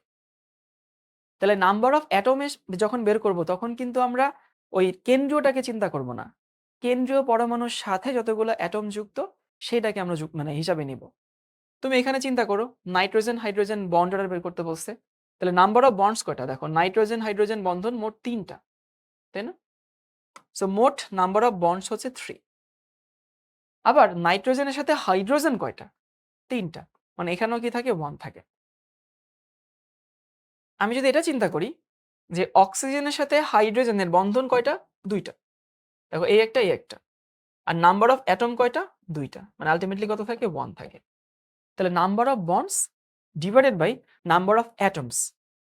নাম্বার অফ বন্ডস কাকে নিব? যার বন্ড অর্ডার বের করতে বলছে সেটার সাথে কতগুলো বন্ধন তৈরি করে। আর অ্যাটম নেওয়ার সময় কেন্দ্রীয় পরমাণু নিব না, পেরিফেরাল পরমাণুর সংখ্যা নিব, বুঝছো? তাহলে আমরা একটু আস্তে আস্তে হার্ড লাইনে যাই। হার্ড লাইন হইতেছে এরকম, ধরো তোমাকে জিজ্ঞেস করলো কার্বন ডাই অক্সাইডের বন্ড অর্ডার। এখানে ভাই তোমাকে কিন্তু যৌগের গঠনটা জানতে হয়। তাহলে এই হচ্ছে আমাদের অক্সিজেন, কার্বন, এখানে অক্সিজেন। সূত্র কি ছিল ভাইয়া? নাম্বার অফ বন্ডস উপরে। তাহলে কার্বনের সাথে অক্সিজেনের মোট বন্ধন কয়টা? 4টা। 1 2 3 4। আর কার্বনের সাথে অক্সিজেন পরমাণু কয়টা? 2টা। তাহলে এখানে বন্ড অর্ডার কত থাকে? 2। এই যে কার্বন অক্সিজেন দ্বিবন্ধন যুক্ত আর কি, বুঝছো? যদি আমি আরেকটা নেই, ধরো তোমার কাছে এটা আসছে সালফেট। এটার গঠন কিরকম? সালফার, অক্সিজেন, অক্সিজেন, মাইনাস, এখানে হইতেছে মাইনাস।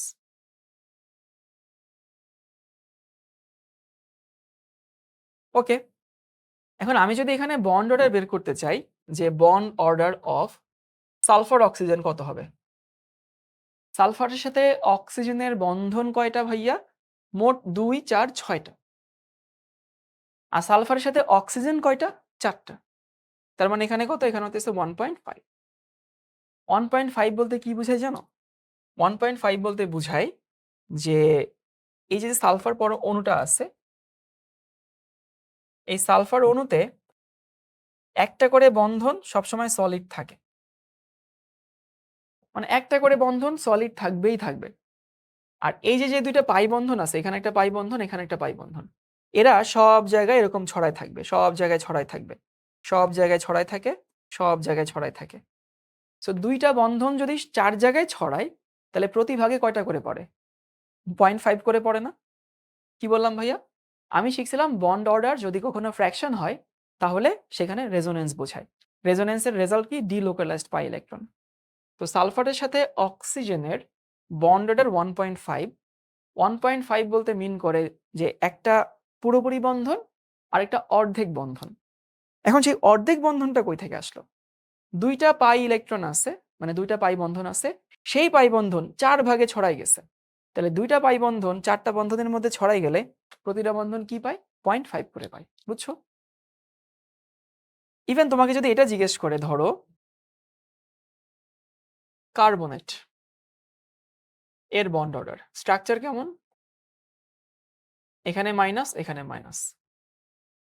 এই হচ্ছে আমার কার্বনেট আয়নের আকার। এবং এইভাবে বের করতে গেলে কিন্তু আবারও বলতেছি, তোমাদেরকে যৌগের আকৃতি জানতে হবে। তাহলে bond order of carbon oxygen সমান কত? নাম্বার অফ বন্ডস হচ্ছে 4 আর নাম্বার অফ অ্যাটম কত? 3। এই যে 1 2 3, তাহলে কত? 1.33। 1.33 কি মিন করে জানো? মিন করে হইতেছে এই যে একটা করে তো সলিড বন্ধন আছে, আর এই একটা বন্ধন 3 ভাগে ভাগ হবে। তো একটা বন্ধন 3 ভাগে ভাগ হলে প্রতি ভাগে 0.33 করে পড়ে। এরপর তোমাকে যদি দেখাই নাইট্রেট, এখানেও তোমার কি জানতে হবে? যৌগের গঠন জানতে হবে। নাইট্রেটের গঠন হচ্ছে এরকম, এখানে অক্সিজেন, নাইট্রোজেন, তারপরে হচ্ছে অক্সিজেন, আর হচ্ছে এইটা হচ্ছে নাইট্রেটের গঠন। মানে নাইট্রোজেনে যদি 3 হয়, 3 হওয়ার পরে লোন পেয়ার থাকে, সেই লোন পেয়ার দিয়ে সে কি করে? লোন পেয়ার দিয়ে সে আমাদের সন্নিবেশ সমযোজী বন্ধন গঠন করে। বাট সন্নিবেশ সমযোজী বন্ধন তো আসলে একটা বন্ধনই, তাই না? সমযোজী বন্ধনই। সো আমি যদি এখানে বন্ড অর্ডার অফ NO বের করি, নাম্বার অফ বন্ডস হচ্ছে 4, নাম্বার অফ অ্যাটম হচ্ছে 3, তার মানে এখানেও কি থাকে? 1.33। ইজি পিজি, যা দিবে তুমি তাই পারবে এখন থেকে। মানে এমন কোনো কিছু তুমি থাকবে না যে তুমি পারো না। নাইট্রেট, সালফেট, কার্বনেট, তারপর হচ্ছে তুমি যদি অ্যামোনিয়াম চিন্তা করো, যে অ্যামোনিয়ামের বন্ড অর্ডার বের করব, বড় সমস্যা নেই। নাইট্রোজেন, এই যে হাইড্রোজেন, হাইড্রোজেন, হাইড্রোজেন, এখানে হাইড্রোজেন। এখন ভাই দেখেই বোঝা যাচ্ছে যে নাম্বার অফ বন্ডস হচ্ছে 4, অ্যাটম হচ্ছে 4, মানে কত? 1। কিন্তু যৌগের স্ট্রাকচার না জানলে তুমি এটা বের করতে পারবা না। তাহলে আশা করি এই টাইপের প্রথমে দেখলাম হচ্ছে যেগুলো হচ্ছে দ্বিপরমাণু অণু, তারপরে আমরা দেখলাম যদি দ্বিপরমাণুর বেশি হয় তাইলে কেমনে বন্ড অর্ডার বের করা হয়। এবার তোমাদেরকে আরেকটা মজার জিনিস দেখাই, বেনজিনের বন্ড অর্ডার। একটু এপাশে আলাদা করে দেই পার্টিশন করে।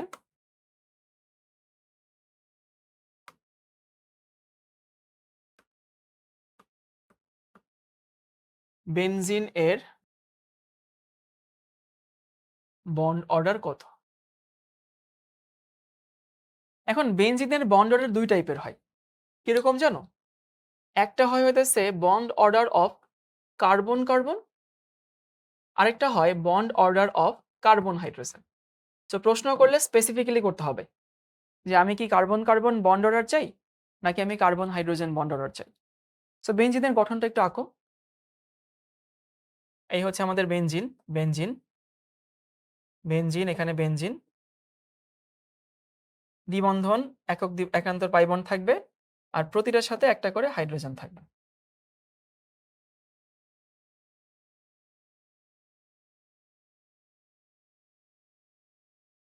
এখন আমি যদি কার্বন হাইড্রোজেন বন্ড অর্ডার বের করতে চাই, এটা তো দেখেই বের করা যাচ্ছে, সেই মানটা হচ্ছে 1। কারণ কার্বন হাইড্রোজেনের সাথে সবসময় যে বন্ধনগুলো আছে সব একক বন্ধন। তাহলে আমি বের করতে পারি bond order of carbon hydrogen, এই মানটা হচ্ছে 1। ইজি পিজি না? এবার আমার উদ্দেশ্য হইতেছে bond order of carbon, carbon কত? সবাই একটু হজম করার কি, তোমাদের হজম করার সুযোগ দিই আমি। যেহেতু কার্বন একটা মানে কি বলে বেনজিন একটা সাইক্লিক যৌগ, তাহলে সাইক্লিক যৌগের ক্ষেত্রে এখানে অনেকগুলো কার্বন আছে এবং সবগুলো কার্বন কিন্তু একই অবস্থায়, মানে তুমি যদি যে কোনো একটা কার্বনের বন্ড অর্ডার বের করলেই হইতেছে। সাইক্লিক যৌগ যেহেতু, সেহেতু সবগুলো কার্বন একই অবস্থায় আছে। দেখো কোনো কার্বন কিন্তু কোনো কার্বন থেকে আলাদা অবস্থা নেই, সবগুলো কার্বনের বন্ধন সংখ্যা সিমিলার। তাহলে তোমাকে এখানে একটা যে কোনো একটা কার্বনকে ধরে তারপর হিসাব করতে হবে। এখন তুমি কোনটা ধরবা? তোমার যদি মন চায় এটা ধরো, আমার কোনো আপত্তি নেই, বাট আমার মন চাইতেছে যে আমি এই কার্বনটাকে ধরে আগাবো। কারণ এইসব জায়গায় তুমি খেয়াল করছো প্রত্যেকটার কেন্দ্রীয় পরমাণু একটা ছিল, এইখানে একটা, এখানে একটা, এখানে একটা, কিন্তু এইখানে কেন্দ্রীয় পরমাণু অনেকগুলা। সো যে কোনো একটাকে ধরলেই হইতেছে এখানে। তা আমরা কি শিখছিলাম? Number of bonds by number of atoms. এবং এটা কার? কার্বনের সাথে কার্বনের।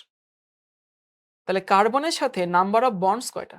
এখানে 2টা আর এখানে একটা, তাই না? তাহলে নাম্বার অফ বন্ডস হচ্ছে 3টা। এই আবেগ আপ্লুত হয়ে যাও না। অনেকে বলবে ভাই হাইড্রোজেনটা কেন ধরলেন না? মানে এই কার্বনের সাথে তো হাইড্রোজেনও আছে। আমি তো আসলে এখানে হাইড্রোজেনকে তো অমিট করে দিচ্ছি, আমি কার বন্ড অর্ডার বের করতেছি? কার্বনের সাথে কার্বনের। তাহলে আমি আমলে নিব কার বন্ধন? কার্বনের সাথে কার্বনের। তাহলে কার্বনের সাথে কার্বনের মোট কয়টা বন্ধন বিদ্যমান? 3টা। সো আমি এই কার্বনটাকে একটু মার্ক করে রাখি, এই যে এটা।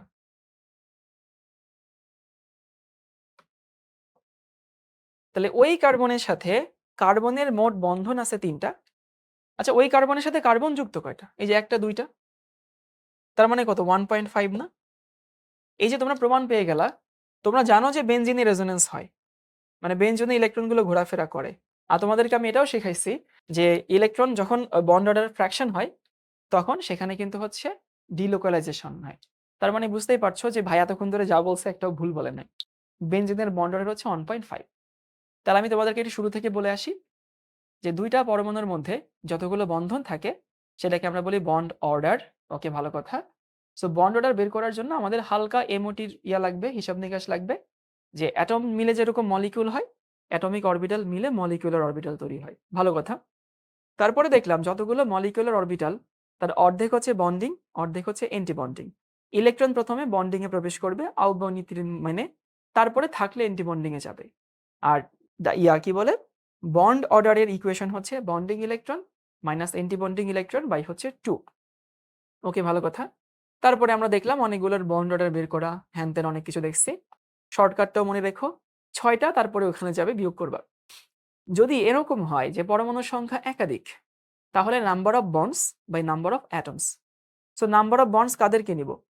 তুমি যাদের বন্ড অর্ডার বের করতে চাচ্ছ ওদের মধ্যে যে কতগুলো বন্ধন আছে, যেমন তুমি এখানে CH বের করতে চাচ্ছ, তাহলে তোমার কার্বনের সাথে হাইড্রোজেনের বন্ধন নাম্বার নিতে হবে আর কার্বনের সাথে কয়টা হাইড্রোজেন যুক্ত সেটা। সো নাম্বার অফ অ্যাটমের সময় কিন্তু কেন্দ্রীয় পরমাণু আসবে না। যদি এমন হয় বন্ড অর্ডার ফ্র্যাকশন আসে তাহলে মিন করে সেখানে রেজোনেন্স হচ্ছে। আর আমরা দেখলাম বেনজিনের বন্ড অর্ডারে 1.5 হচ্ছে কার্বন, কার্বন আর 1 হচ্ছে কার্বন হাইড্রোজেন।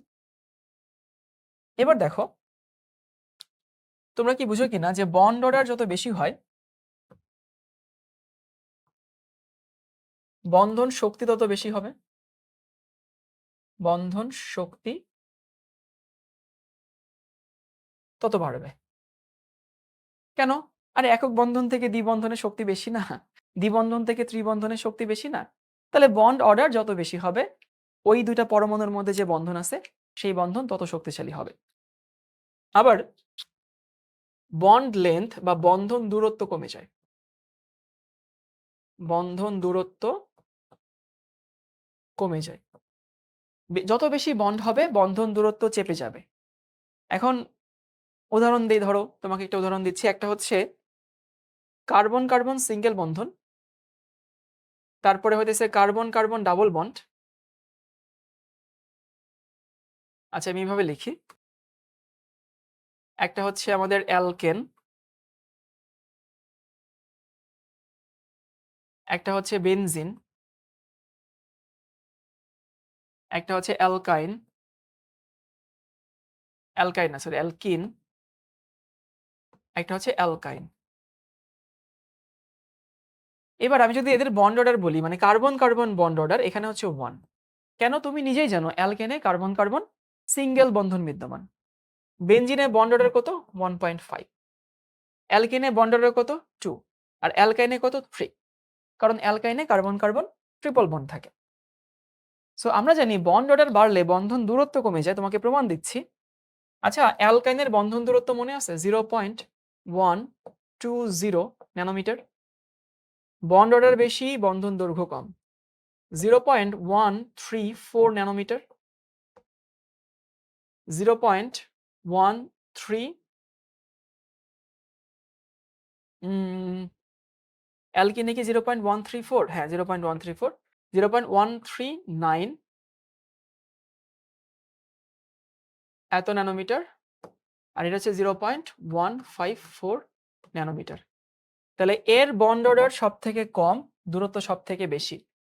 আর যেহেতু বেনজিন কাদের মধ্যে আছে? একও না দুইও না, মাঝামাঝি। এজন্য বেনজিনের দূরত্বও কিন্তু ওদের এবং এদের মাঝামাঝি। ঠিক আছে? আশা করি সবাই এটুকু ফিল করতে পারছো। ইভেন তুমি যদি হচ্ছে এখানে তোমাদেরকে যেটা উদাহরণ দেখাইছিলাম অক্সিজেন দিয়ে, চাইলে এদের মধ্যেও তুমি বন্ধন দূরত্ব হিসাব করতে পারো, যে কাদের বন্ধন দূরত্ব বেশি, কাদের বন্ধন দূরত্ব কম। হিসাব করা খুব সহজ জিনিস। ওকে, তো এইটুকু ছিল হতেছে আমাদের বন্ড অর্ডার। ভালো কথা। তাহলে বন্ড অর্ডার কি জিনিস আশা করি বুঝতে পারছি, কেমনে বের করতে হয় বুঝতে পারছি। আর তোমাকে আমি যা দেখাইলাম এর বেশি আর কোনো কিছু তোমার লাগবে না। বন্ড অর্ডার নিয়ে তুমি বস হয়ে গেছো। এবার আসি, এই MO2 দিয়ে একটা যৌগের চুম্বকত্ব ব্যাখ্যা করা যায়। মানে ধরো, যে নরমালি যেগুলো ধাতু না, যেগুলো হচ্ছে অধাতব অণু, অক্সিজেন কি ম্যাগনেটিক, নাইট্রোজেন কি ম্যাগনেটিক, সায়ানাইড কি ম্যাগনেটিক, এই টাইপের জিনিসপত্রগুলো বের করা যায়। এখন এটা বের করব কিভাবে তোমাদেরকে একটু বলে দেই। এইখানে একটা শর্টকাট টেকনিক আছে। যে ধরো যে দুইটা পরমাণু মিলে অণু তৈরি করছে, তো আমরা কি জানি অণুর কি অরবিটাল থাকে? আণবিক অরবিটাল থাকে। এখন সেই আণবিক অরবিটালে যদি 2টা অথবা 6টা অথবা 10টা এই ইলেকট্রনগুলো যদি থাকে, তাহলে সেটাকে আমরা কি বলি? ডায়াম্যাগনেটিক বলি। আর অন্য কিছু থাকলে সেটাকে আমরা প্যারাম্যাগনেটিক বলি। আগে তোমাদেরকে কিভাবে হিসাব করতে হবে সেটা বলে দেই, তারপরে বলবো না যে 2, 6, 10 হইলে কেন ডায়াম্যাগনেটিক হয়। ধরো আমি অক্সিজেন নিয়ে চিন্তা করি। এই অক্সিজেন অণুটা 2টা পরমাণুর সমন্বয়ে তৈরি। একটা হচ্ছে P4 আর একটা হচ্ছে P4, তাই না? 2টা পরমাণুর সমন্বয়ে এই অক্সিজেনটা তৈরি। তাহলে এই অক্সিজেনে P এর উপরে ইলেকট্রন কয়টা? 8টা। আচ্ছা, 8টা কি আমাদের ওই শর্তের সাথে মিলছে? 2, 6, 10 শর্তের সাথে মিলে নাই কিন্তু। তাহলে শর্তের সাথে যেহেতু মিলে নাই, তার মানে হইতেছে এটা কি ম্যাগনেটিক? এটা প্যারাম্যাগনেটিক। আগে দেখি আনসার কেমনে করবো পরীক্ষায়, পরে তোমাদেরকে বুঝাই দিব যে 2, 6, 10 হইলে কেন ডায়াম্যাগনেটিক হয়। ধরো আমি এরকম নিলাম Cn- বা N2 দেখাই। এটা হচ্ছে P এর উপরে 3, এটা হচ্ছে P এর উপরে 3। তার ইলেকট্রন মোট কয়টা? 6টা। এই ইলেকট্রন যদি 6টা হয় সেটা কিন্তু ডায়াম্যাগনেটিক। এই যে তোমার এই সূত্রের সাথে মিলছে 2, 6, 10। তার মানে নাইট্রোজেন গ্যাসটা একটা ডায়াম্যাগনেটিক গ্যাস, অক্সিজেন গ্যাসটা একটা প্যারাম্যাগনেটিক গ্যাস। তারপর যদি আমি Cn- নেই, তাহলে কার্বনের P এর উপরে 2 আর নাইট্রোজেনের P এর উপরে 3। ওকে, ভালো কথা। তাহলে মোট ইলেকট্রন কয়টা দেখো? ৩ আর ২ ৫ আর এখানের একটা। মাইনাস মানে কি? তার একটা ইলেকট্রন এক্সট্রা আছে না? সো মাইনাস মানে একটা ইলেকট্রন এক্সট্রা আছে। অর্থাৎ ইলেকট্রন সংখ্যা ১ বেড়ে গেল। ১ বেড়ে গেলে কি হইছে ভাই? মোট হচ্ছে কয়টা? ৫ আর ১ ৬। ৬ টা মানে এটাও কি ম্যাগনেটিক? ডায়াম্যাগনেটিক। আমি যদি হাইড্রোজেন চিন্তা করি, এখানে s এর উপরে 1 আর এইখানে s এর উপরে 1। তাহলে যদিও হাইড্রোজেন হিসাব করা লাগবে না। হাইড্রোজেন এমনিতেই ডায়াপ্যারা হয় না। মানে হাইড্রোজেন হচ্ছে কি ম্যাগনেটিক? আ ডায়াম্যাগনেটিক। মানে হাইড্রোজেনে তো আসলে p নাই, বুঝছো? এজন্য আমরা এই নিয়মের মধ্যে আনতেছি না। যেগুলো এই নিয়মের মধ্যে আসে সেগুলো দেখায় দেই। এরপরে হচ্ছে এরকম যদি হয় O2 2 তাহলে p এর উপরে 4, এইখানে p এর উপরে 4। তাহলে মোট ইলেকট্রন কয়টা হবে? ৪ আর ৪ ৮ আর ২ ১০ টা। ১০ টা মানে এটাও কি হবে? ডায়াম্যাগনেটিক হবে, দেখছো? যদি আমি কার্বন মনোক্সাইড চিন্তা করি, p এর উপরে 2, p এর উপরে 4। তাহলে যোগ করলে কত হয়? ৪ আর ২ ৬। 6 মাইনাস মানে ৬ টা মানে কয়টা? ৬ টা মানে কি? ডায়াম্যাগনেটিক। আশা করি পরীক্ষার হলে কেমনে আনসার করতে হবে সেটা বুঝে গেছো। সেটা কি? ২ টা p অরবিটালে যদি মোট ২ টা, ৬ টা অথবা ১০ টা ইলেকট্রন থাকে তাইলে সেটা হচ্ছে ডায়াম্যাগনেটিক। না থাকলে অন্য যেকোনো নাম্বার থাকলে প্যারাম্যাগনেটিক। এখন তোমাদেরকে একটু বুঝাই দিব যে ভাইয়া কেন এই সংখ্যাটা থাকলে ডায়াম্যাগনেটিক আর কেন অন্য সংখ্যা থাকলে প্যারাম্যাগনেটিক। চলো একটু বুঝায় আসি। এই যে আমরা যে নাইট্রোজেন দেখাইলাম না বন্ড অর্ডার, এবং সেখানে যে পি ভাগ করছি না, এই যে পি রে ভাগ করছি কি যে ৩টা যাবে উপরে আর ৩টা যাবে নিচে। মানে ৩টা হচ্ছে বন্ডিং আর উপরের ৩টা হচ্ছে এন্টি বন্ডিং। এই কথাটা ঠিক আছে। এই কথাটা একেবারে পুরোপুরি ভুল না। কিন্তু এইখানে একটু অন্যরকম কাহিনী হয় যেগুলো আমরা ওইখানে দেখাই না। মানে সেনসিটিভিটি এতটা চিন্তা করি না। ধরো এই হচ্ছে আমার পি, এই একটা, এই একটা আর এই একটা। আর এখানে আবার আরো ৩টা হচ্ছে পি অরবিটাল আছে, অ্যাটমিক অরবিটাল। তো আমরা যেরকমটা দেখাইছি আসলে যে ৩টা উপরে যাবে, ৩টা নিচে যাবে। আসলে কি হয় ৩টা ঠিকই নিচে যায়, কিন্তু ৩টার মধ্যে ২টা এরকম ভাবে থাকে, বুঝছো? যখন হচ্ছে আমাদের এন্টি বন্ডিং অরবিটাল আর বন্ডিং অরবিটাল তৈরি হয় তখন ৩টা ঠিকই নিচে যায়, বাট একটা একটু বেশি বন্ড তৈরি করে। একটা একটু বেশি নিচে যায়, ভালো মতো ওভারল্যাপ করে। আর উপরের ৩টা এরকম যায়। এইখানে ২টা, এখানে ২টা আর এখানে একটা। সো এই আসলে আসল কেস। কিন্তু বন্ড অর্ডার বের করতে গেলে এই ঝামেলা না করলেও হয় আরকি। সরাসরি তুমি ৩টাকে নিচে দেখাও, সরাসরি তুমি ৩টাকে উপরে দেখাও। মানে বন্ড অর্ডার বের করতে গেলে কোন রকমের এই জিনিসটা না জানলেও যে হচ্ছে যে ঠিক আছে ভাইয়া ৩টা অরবিটালের মধ্যে মানে ৩টা বন্ডিং এর মধ্যে একটা বেশি বন্ডিং তৈরি করে আর ৩টা এন্টি বন্ডিং এর মধ্যে একটা বেশি এন্টি বন্ডিং এ চলে যায়। তো আলটিমেটলি দেখো তো ভাই, আমরা জানি চৌম্বকত্বের সোর্স হচ্ছে ইলেকট্রনের স্পিন, এবং বিজোড় ইলেকট্রন থাকলে সে প্যারাচৌম্বক দেখায়, জোড় থাকলে ডায়াচৌম্বক দেখায়।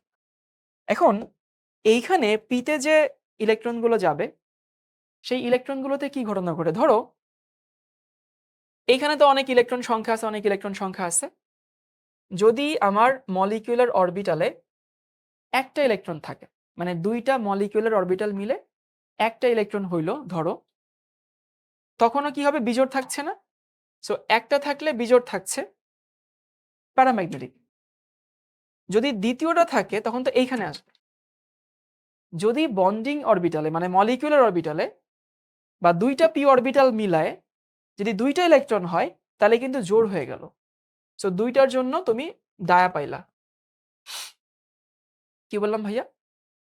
এইখানের যে হচ্ছে আমাদের ইলেকট্রনগুলো আসবে সেই ইলেকট্রন তো এর ইলেকট্রন আর ওর ইলেকট্রন যোগফলই তো আসবে, তাই না? তো ধরো এর আর ওর মিলে মোট ২টা ইলেকট্রন আছে। তো মোট ২টার ২টা তো এখানেই থাকবে, এবং দেখো যদি ২টা হয় তাহলে ২টা জোড়া অবস্থায় থাকে। আলটিমেটলি এর কোনো চুম্বকত্ব নাই, তখন ডায়া হবে। ধরো এইটা আর এইটা মিলায় ৩টা ইলেকট্রন আছে, তাহলে ২টা যাওয়ার পরে এখানে একটা যাবে। ৩টা হইলে আবার একটা বিজোড় থেকে যায়, মানে এটা প্যারা। যদি ৪টা হয় সেটা কি এইখানে যাবে? উত্তর হচ্ছে না। ওই যে হুন্ডের নিয়ম, এইখানে যাবে। তাহলে ৪ টা থাকলেও কি হয়? প্যারা হয়, বিজোড় আছে, অযুগ্ম আছে। ৫ টা হইলেও দেখো এখানে যাবে এবার। মানে তুমি হুন্ডের নিয়ম, আউফবাউয়ের নিয়ম যা আছে সবই প্রযোজ্য এখানে। ৫ টা হইলেও একটা বিজোড় থাকে। কিন্তু ভাই যদি ৬ টা হয়, দেখো তাইলে কিন্তু সবগুলো জোড় হয়ে গেছে। সো এইটা আর এইটা মিলে মোট p অরবিটালের ইলেকট্রন যদি ৬ টা হয়, তাহলে কোনো বিজোড় ইলেকট্রন থাকছে না। তার মানে ৬ হইলে কি হয়? ডায়া হয়। এরপরে দেখো যদি ৭ টা থাকে তাইলেও বিজোড় থাকে, ৮ টা থাকলে বিজোড় থাকে, ৯ টা থাকলে বিজোড় থাকে, এই যে ১০ টা হইলে আবার কি হয়ে যায়? ডায়া হয়ে যায়। এবার আমি জানি আমার কোমলমতি শিক্ষার্থীদের মনে প্রশ্ন আসছে, তাহলে ভাই ১২ টা হইলেও তো ডায়া হয়, তাই না? তাহলে ওখানে ২, ৬, ১০ কেন লিখলেন? ১২ টা কেন লিখলেন না? বাবা ১২ টা যদি হইতো তাহলে তো এই যৌগটা এক্সিস্ট করত না। মানে তুমি যদি এইখানে আরো ২ টা ইলেকট্রন দিতা, তাহলে bonding electron, anti bonding electron সমান হয়ে যেত। সো এই যৌগেরই কোনো অস্তিত্ব থাকতো না। এজন্য আমরা ২, ৬, ১০ দেই। বাট এইটা তো তোমার পরীক্ষায় লাগবে না। তোমার পরীক্ষায় লাগবে হচ্ছে এই সিম্পল জিনিসটা। যে বন্ডিং, অ্যান্টি বন্ডিং মিলে বা ২ টা p অরবিটাল মিলে যদি ২, ৬ বা ১০ টা ইলেকট্রন থাকে তাহলে ডায়াম্যাগনেটিক। যদি এর কম বেশি থাকে তাহলে সে প্যারাম্যাগনেটিক। সো এইটুকু গেল আমাদের বন্ড অর্ডার আর বন্ড অর্ডারের সাথে সামঞ্জস্যপূর্ণ p অরবিটাল যুক্ত যৌগের চুম্বকত্ব। ওকে, ভালো কথা। এরপরে হচ্ছে আমরা একটু হাইড্রোজেন বন্ড নিয়ে কথাবার্তা বলবো। Hydrogen bond.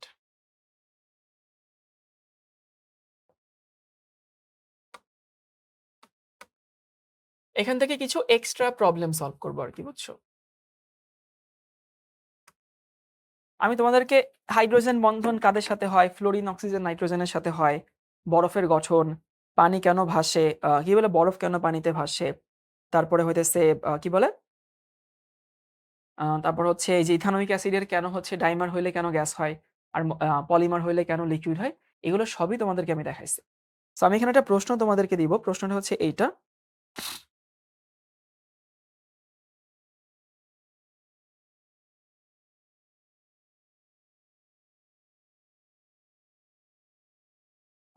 প্রশ্ন হচ্ছে এইটা,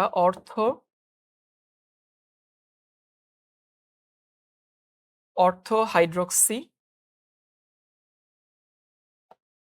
সুন্দর করে লিখি, অর্থ হাইড্রোক্সি DROXY, অর্থ hydroxy benzoic acid, benzoic acid versus এই অর্থর জায়গা হবে হচ্ছে প্যারা হাইড্রোক্সি বেনজোইক অ্যাসিড।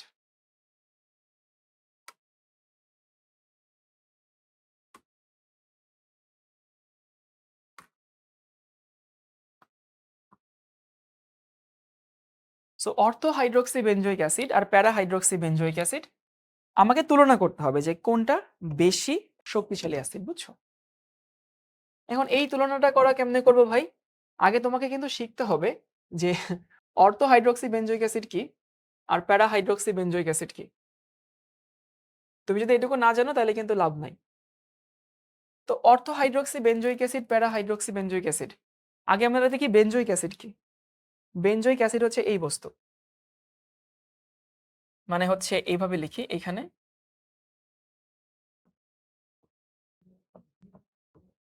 এখানে হচ্ছে বেনজোইক অ্যাসিড মানে COOH থাকবে।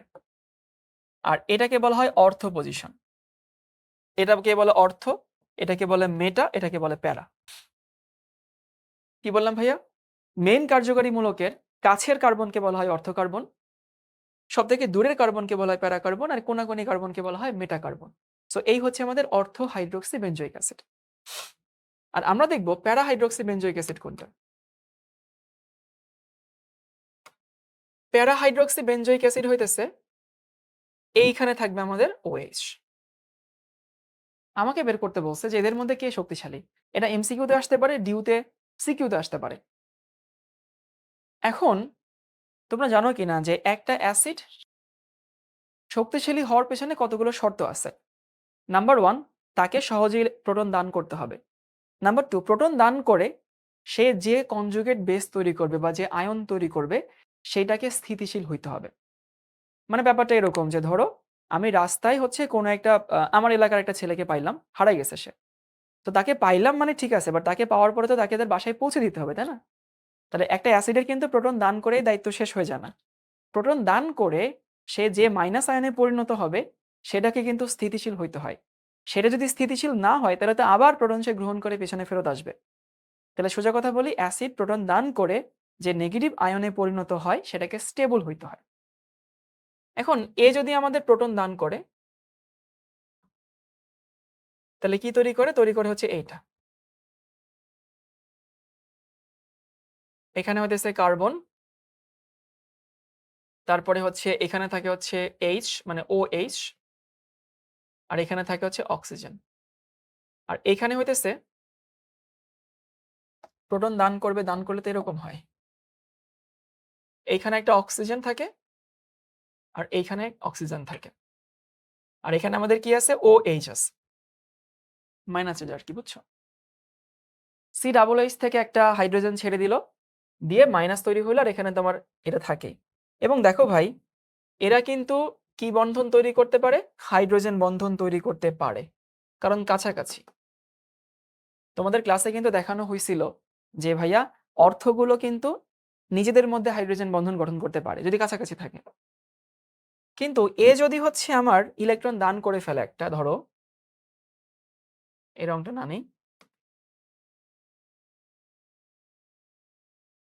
দান করলে কি তৈরি হবে? দান করলে তৈরি হবে হচ্ছে এইটা COO মাইনাস, এখানে OH। ভাই জীবনেও এখানে হাইড্রোজেন বন্ধন হবে না। তাহলে এখানে যেহেতু এই যে অক্সিজেনের উপর একটা নেগেটিভ চার্জ তৈরি হয়েছে, সেই নেগেটিভ চার্জ কিন্তু হাইড্রোজেনের সাথে বন্ধন তৈরি করছে। কি বললাম ভাইয়া? অক্সিজেনের সাথে যে নেগেটিভ চার্জ তৈরি হয়েছে, সেই নেগেটিভ চার্জের সাথে হাইড্রোজেনের একটা বন্ধন তৈরি হলো, হাইড্রোজেন বন্ড। তাহলে এই নেগেটিভ চার্জ কিন্তু এখন আগের মতো এত প্রমিনেন্ট না। বন্ধন তৈরির ফলে একটু হলেও নেগেটিভ চার্জটা প্রশমিত হয়েছে, বন্ধন তৈরি করে ফেলছে। তার মানে আমি বলতে পারি এটা হচ্ছে স্টেবল, মানে এই কনজুগেট বেসটা হচ্ছে স্টেবল। ওইটা কিন্তু এতটা স্টেবল না, কারণ এটা কোনো বন্ধন তৈরি করেনি। এই মাইনাসটা মাইনাস হিসেবে এখানে খুব শক্তপোক্তভাবে আছে। তাহলে আমি বলতে পারি কে আসলে শক্তিশালী অ্যাসিড? এটা হচ্ছে স্ট্রঙ্গার অ্যাসিড।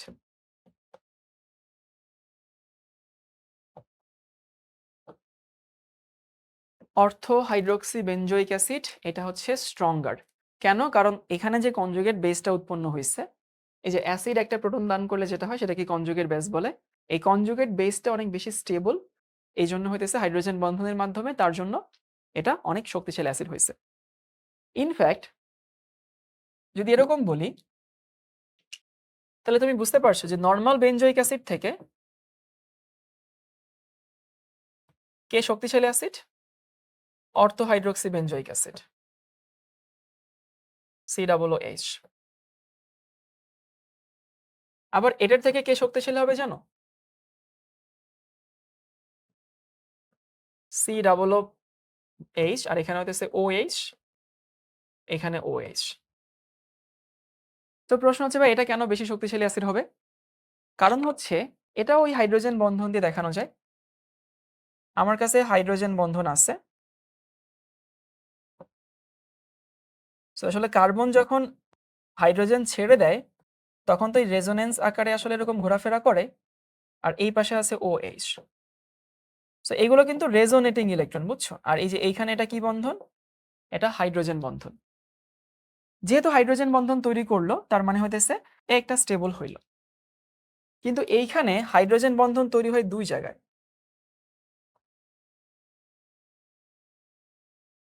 এখানে হচ্ছে সি, তারপরে হচ্ছে এখানে ও, এখানে ও, আবার এখানে OH, এখানে OH। এই যে এইখানে হাইড্রোজেন বন্ধন তৈরি হয় একটা, এখানে হাইড্রোজেন বন্ধন তৈরি হয় একটা, আর এখানে তো রেজোনেন্স থাকে। এটা কিন্তু রেজোনেন্স বুঝাচ্ছি আমি, বুঝছো? এটা কিন্তু হাইড্রোজেন বন্ধন না। অ্যাসিড যখন প্রোটন ছেড়ে দেয় তখন হচ্ছে যে কি বলে কার্বন, মানে ওইক অ্যাসিডের যে মূলকটা থাকে সেখানে রেজোনেন্স হয়, এই ঘটনাটা ঘটে। এখানে অক্সিজেন, এখানে অক্সিজেন, ইলেকট্রনগুলো এরকম ছড়ায় যায়। তাহলে কথা হচ্ছে ভাই এইটা কেন বেশি শক্তিশালী? কারণ এটা যে আমার কনজুগেট বেসটা তৈরি করবে সেটা একাধিক হাইড্রোজেন বন্ধন গঠন করে। একাধিক হাইড্রোজেন বন্ধন গঠন করে দেখেই হইতেছে এইটার কনজুগেট বেস বেশি স্টেবল, এজন্য ওই অ্যাসিডটাও বেশি শক্তিশালী। ওকে, আশা করি এটুকু সবাই বুঝতে পারছে যে কেন এটা থেকে এটা শক্তিশালী অ্যাসিড, কেন এটা থেকে ওটা শক্তিশালী অ্যাসিড। কেন ভাইয়া? হাইড্রোজেন বন্ধনের কারণে। এবার তোমাদেরকে আরেকটা প্রশ্ন দেই, সেটা হচ্ছে রিটেন আসতে পারে ডিউতে বা যেখানে রিটেন আছে। কপার সালফেট ইনটু 5H2O, এটাও হাইড্রোজেন বন্ধন related. So copper sulphate 5H2O এই যৌগের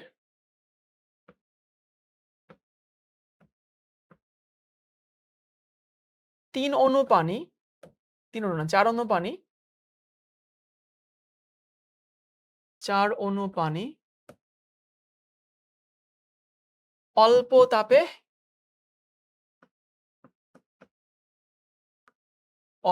তাপে বের হয়।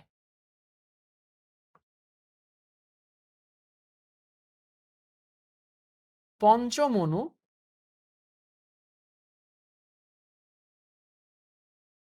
বের করতে বেশি তাপ লাগে কেন? বেশি তাপ লাগে কেন? এই হচ্ছে প্রশ্ন। মানে কপার সালফেট 5H2O এই যৌগটাতে, এটাকে ব্লু ভিট্রিয়ল বলে। তুমি তাপ দিলে 4 অণু সহজেই বের হয়ে যায় 5 অণুর মধ্যে, কিন্তু আরেক অণু বের হতে অনেক সময় লাগে, একটু বেশি তাপ লাগে। সো আমরা আসলে ওইটাই শিখবো যে আরেক অণু যে বেশি তাপ লাগে, কেন আরেক অণু বেশি তাপ লাগে। এইটার জন্য তোমাকে এই যৌগটার গঠনটা শিখতে হবে, এবং এরকম তো যৌগ হাজার হাজার আছে, তুমি কতগুলো শিখবা? জাস্ট এই আমি যেটা শেখাবো এইটাই। এটার গঠন হচ্ছে এরকম, এই হচ্ছে আমাদের Cu2+, এখানে 4টা লিগ্যান্ড আসে। আমরা জানি পানি হচ্ছে লিগ্যান্ড, 4টা লিগ্যান্ডের মধ্যে হইতেছে এই হচ্ছে একটা, এই হচ্ছে একটা, এই একটা, আর হচ্ছে এই একটা, এই একটা, এই একটা,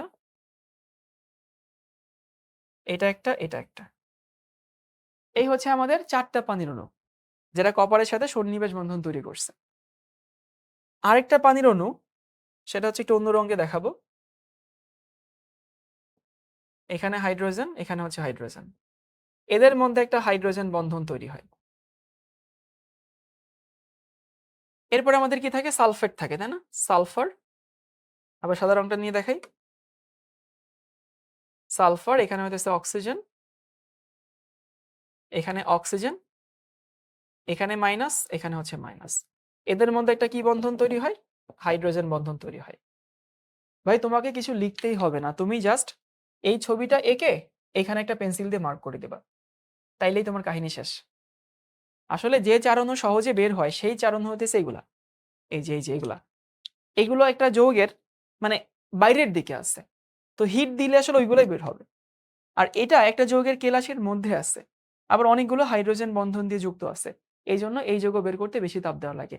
অ্যাডমিশনে এই প্রশ্ন আসলে এটা তোমার একাডেমিক না যে স্যার তোমার নাম্বার কেটে দিবে, হ্যান করবে, ত্যান করবে। তুমি ফুল নাম্বারই পাবা, কিছু লিখারও দরকার নেই। শুধু এই ছবিটা এঁকে মার্ক করে দিবা যে ভাই এই হচ্ছে, বা স্যার এই হচ্ছে সেই অণু যে অণু থেকে সহজে বের হয় না, এটাকে বের করতে গেলে অনেক বেশি তাপ লাগে। তাহলে আশা করি হাইড্রোজেন বন্ধন তোমাদের কনসেপ্টটা ক্লিয়ার হয়েছে। ক্লাসে তো আমরা পড়ছিলামই, এখানে আরো কিছু বেশি প্রবলেম সলভ করানো হইলো। এবার দেখি হইতেছে বন্ধন গণনা।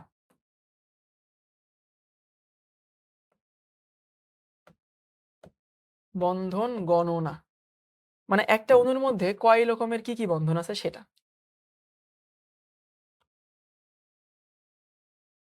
আমরা প্রথমে দেখবো হইতেছে অ্যামোনিয়াম ক্লোরাইড, যেটা বাচ্চাকাল থেকে পড়ে আসছো। অ্যামোনিয়াম ক্লোরাইড এই যৌগের মধ্যে কত কত কি কি বন্ধন আছে সেগুলো আমরা শিখব। তো অ্যামোনিয়াম ক্লোরাইডের মধ্যে আমরা জানি আয়নিক বন্ধন, সমযোজী বন্ধন, সন্নিবেশ বন্ধন সবই আছে। কিভাবে? দেখো এই যৌগের আমি একটু যদি ব্যাকগ্রাউন্ডটা বলি, হিস্ট্রি বলি, প্রথমে অ্যামোনিয়া ছিল, তাই না? অ্যামোনিয়া ছিল, এই অ্যামোনিয়ার সাথে নাইট্রোজেন এবং হাইড্রোজেনের যে বন্ধন হইছে এটাকে আমরা কি বলি? সমযোজী বন্ধন। তারপরে এই অ্যামোনিয়া হাইড্রোজেনের সাথে কি বন্ধন তৈরি করলো? সন্নিবেশ বন্ধন তৈরি করলো, অ্যামোনিয়াম আয়ন। এটা কি বন্ধন? সন্নিবেশ। তাহলে আমি কি পাইলাম? ৩টা পাইলাম সমযোজী, একটা পাইলাম সন্নিবেশ। আর এর সাথে যখন হচ্ছে ক্লোরিন আসে, অ্যামোনিয়াম ক্লোরাইড হয়, তখন সেটা কি বন্ধন? আয়নিক বন্ধন। তাহলে আমি যদি এই যৌগের বন্ধন সংখ্যা চিন্তা করি ভাইয়া, তাহলে কি দাঁড়ায় চলো? এখানে ৩টা থাকে সমযোজী, একটা থাকে সন্নিবেশ সমযোজী, আর একটা থাকে হচ্ছে আয়নিক। Easy PG. তাহলে অ্যামোনিয়াম ক্লোরাইডে ৩টা থাকে সমযোজী, একটা থাকে সন্নিবেশ সমযোজী, আর একটা থাকে হচ্ছে আয়নিক। ওকে, ভালো কথা। তোমাকে যদি এরকম দেয় N2O5, এইখানে কয়টা কিরকম বন্ধন আছে? তাহলে ভাই এই যৌগের গঠন তোমাকে জানতে হবে। Nitrogen, oxygen, nitrogen. গঠন না জানা ছাড়া আসলে উপায় নেই। এই যে এখানে একটা সন্নিবেশ বন্ধন থাকে, এখানে একটা সন্নিবেশ বন্ধন থাকে। কারণ নাইট্রোজেন ৩টা সমযোজী বন্ধন গঠন করার পরে একটা লোন পেয়ার তার থাকে, সেই লোন পেয়ার দেশে অক্সিজেনের সাথে সন্নিবেশ বন্ধন গঠন করছে। তাহলে দেখো তো ভাই এখানে সমযোজী কয়টা? ১, ২, ৩, ৪, ৫, ৬। তাহলে সমযোজী হচ্ছে ৬টা। আর সন্নিবেশ সমযোজী কয়টা? ২টা। ওই যে নাইট্রোজেনের সাথে অক্সিজেনের। এরপরে আমরা আস্তে আস্তে একটু লেভেল আপ করি, দেখো সেইগুলো হ্যান্ডেল করতে পারো কিনা। আমি নিব হচ্ছে কোনটা? আমি নিব হচ্ছে K4FeCN6। K4FeCN6। জটিল যৌগের মধ্যে এটা সবাইকে শেখাইছি। এখন K4FeCN6 মানে পটাশিয়াম হেক্সাসায়ানোফেরেট 2, এই যৌগে সন্নিবেশ সমযোজী কতগুলা? ৬টা লিগ্যান্ড আছে সায়ানাইড। তাহলে ৬টা লিগ্যান্ড হইলে সন্নিবেশ বন্ধনও ৬টা।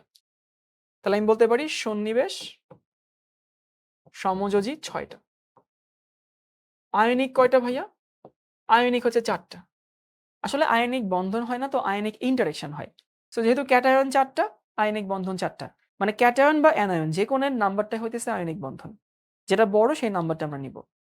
মানে পটাশিয়াম ৪টা অ্যাঙ্গেল থেকে বা ৪টা জায়গা থেকে এই আয়নটার সাথে যুক্ত থাকে, সুতরাং এখানে আয়নিক ইন্টারেকশন ৪টা হয়। সন্নিবেশ বন্ধন কয়টা হবে? সন্নিবেশ বন্ধন আদৌ কি এই যৌগে আছে? আছে। কিসের মধ্যে? কার্বন নাইট্রোজেনের মধ্যে। তোমাদেরকে কিছুক্ষণ আগে দেখাইছিলাম এর বন্ড অর্ডার 3 ছিল না? 3 মানে একটা সায়ানাইডের মধ্যে ৩টা সমযোজী বন্ধন বিদ্যমান। তাহলে আমার ৬টা সায়ানাইডের মধ্যে ৩ গুণন ৬ মানে কত? ১৮টা বিদ্যমান। এই হচ্ছে আমাদের পটাশিয়াম হেক্সাসায়ানোফেরেট 2 এর বন্ধন সংখ্যা। সমযোজী ১৮টা, আয়নিক ৪টা, সন্নিবেশ সমযোজী ৬টা। চলো ভাই আমরা আরেকটা নেই। Tetraammine copper sulphate.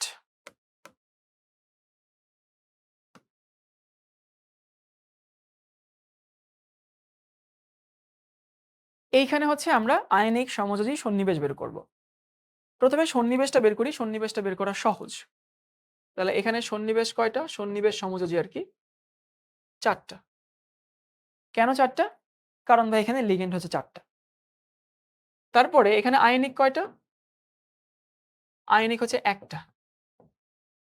শোনো, সালফেটের চার্জ -2, সালফেটের চার্জ -2, আমার এই পুরো যৌগের চার্জ +2। সো +2 -2 হইল ইন্টারেকশন তো একটা হচ্ছে, বুঝো কিনা? হতে পারে +2 এর সাথে -2 ইন্টারেকশন করছে, বাট ইন্টারেকশন তো এক জায়গা দিয়ে হচ্ছে। এই জন্য +2 -2 মানে আয়নিক যৌগ বা আয়নিক বন্ধন দুইটা এমন না। +3 -3 হইলেও আয়নিক বন্ধন একটাই হইতো। সন্নিবেশ সমযোজী কয়টা? বা সমযোজী কয়টা? দেখো, সমযোজী আছে হচ্ছে অ্যামোনিয়ার মধ্যে, প্রতিটা অ্যামোনিয়াতে ৩টা করে সমযোজী। ওরকম অ্যামোনিয়া আছে ৪টা। তাহলে ৩ 4 12। আরো আছে সমযোজী। এই যে সালফেটের সমযোজী আছে না? অক্সিজেন, এখানে অক্সিজেন, মাইনাস, এখানে মাইনাস। সেখানে সমযোজী কয়টা? ৬টা। আগে কিন্তু এই সালফেটের জায়গায় কোনো সমযোজী কিছু ছিল না। তাহলে আমি কি পাইলাম? এখানে পাইলাম ১২ আর ৬ মানে মোট কত হইল? ১৮টা। তাহলে টেট্রামিন কপার সালফেটে 12টা হচ্ছে 18টা সমযোজী, তারপর হচ্ছে 4টা সন্নিবেশ সমযোজী, আর একটা হচ্ছে আয়নিক। আমরা আরেকটা দেখাই। নিকেল টেট্রাকার্বনেট, এখানে সমযোজী সন্নিবেশ সমযোজী কয়টা? 4টা। সমযোজী কয়টা? এই কিছুক্ষণ আগে দেখাইছিলাম কার্বন মনোক্সাইডের মধ্যে 3টা বন্ধন থাকে, তাই না? তাহলে 3টা বন্ধন গুণন হচ্ছে 4টা, মানে কত? 12টা। আর এখানে কোনো আয়নিক বন্ধন নাই। সো আশা করি তুমি এটুকু খুব সুন্দর মতো বুঝে গেছো কতগুলো বন্ধন হয়। এরপরে তোমাদেরকে আমি ক্লাসের মধ্যে কথা দিছিলাম সংকরায়ন বের করার যে একটা নাম্বার ছিল, স্টেরিক নাম্বার দিয়ে সংকরায়ন বের করা। তোমরা বলছিলা যে ভাইয়া শর্টকাট ক্লাসে শেখান, আর ওইটা হচ্ছে আপনি একটু অ্যাডভান্স প্রবলেমে দেখাই দেন, আমি সেটা দেখাই দিচ্ছি। সংকরায়ন নির্ণয় স্টেরিক নাম্বার ব্যবহার করে, STERIC স্টেরিক সংখ্যা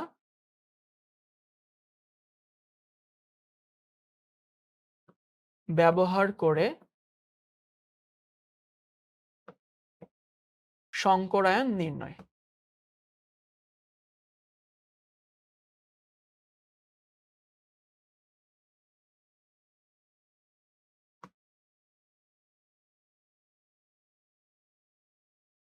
আমরা তো একটা দেখছিলাম হচ্ছে যে বইয়েতে যে একটা শর্টকাট ফর্মুলা ছিল যে half v plus m plus minus c, কি জানি এটা আগডুম বাগডুম ছিল।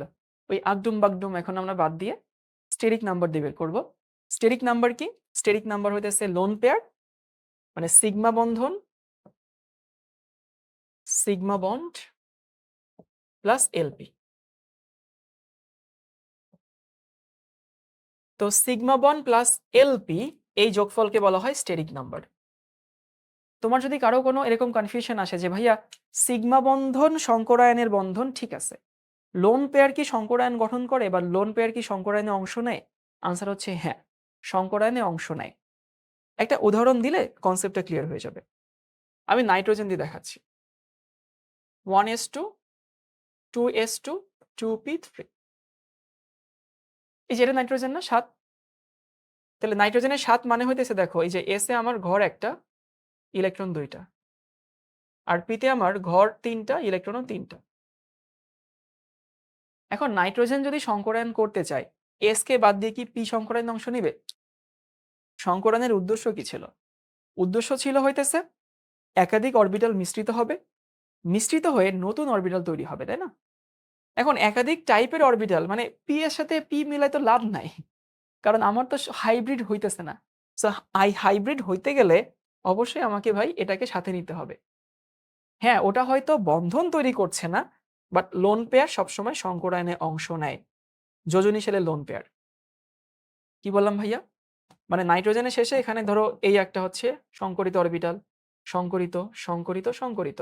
এখন এইটা বন্ধনে অংশ নেয় না, বাট স্টিল সংকরিত, কারণ লোন পেয়ার সবসময় আগে থাকে।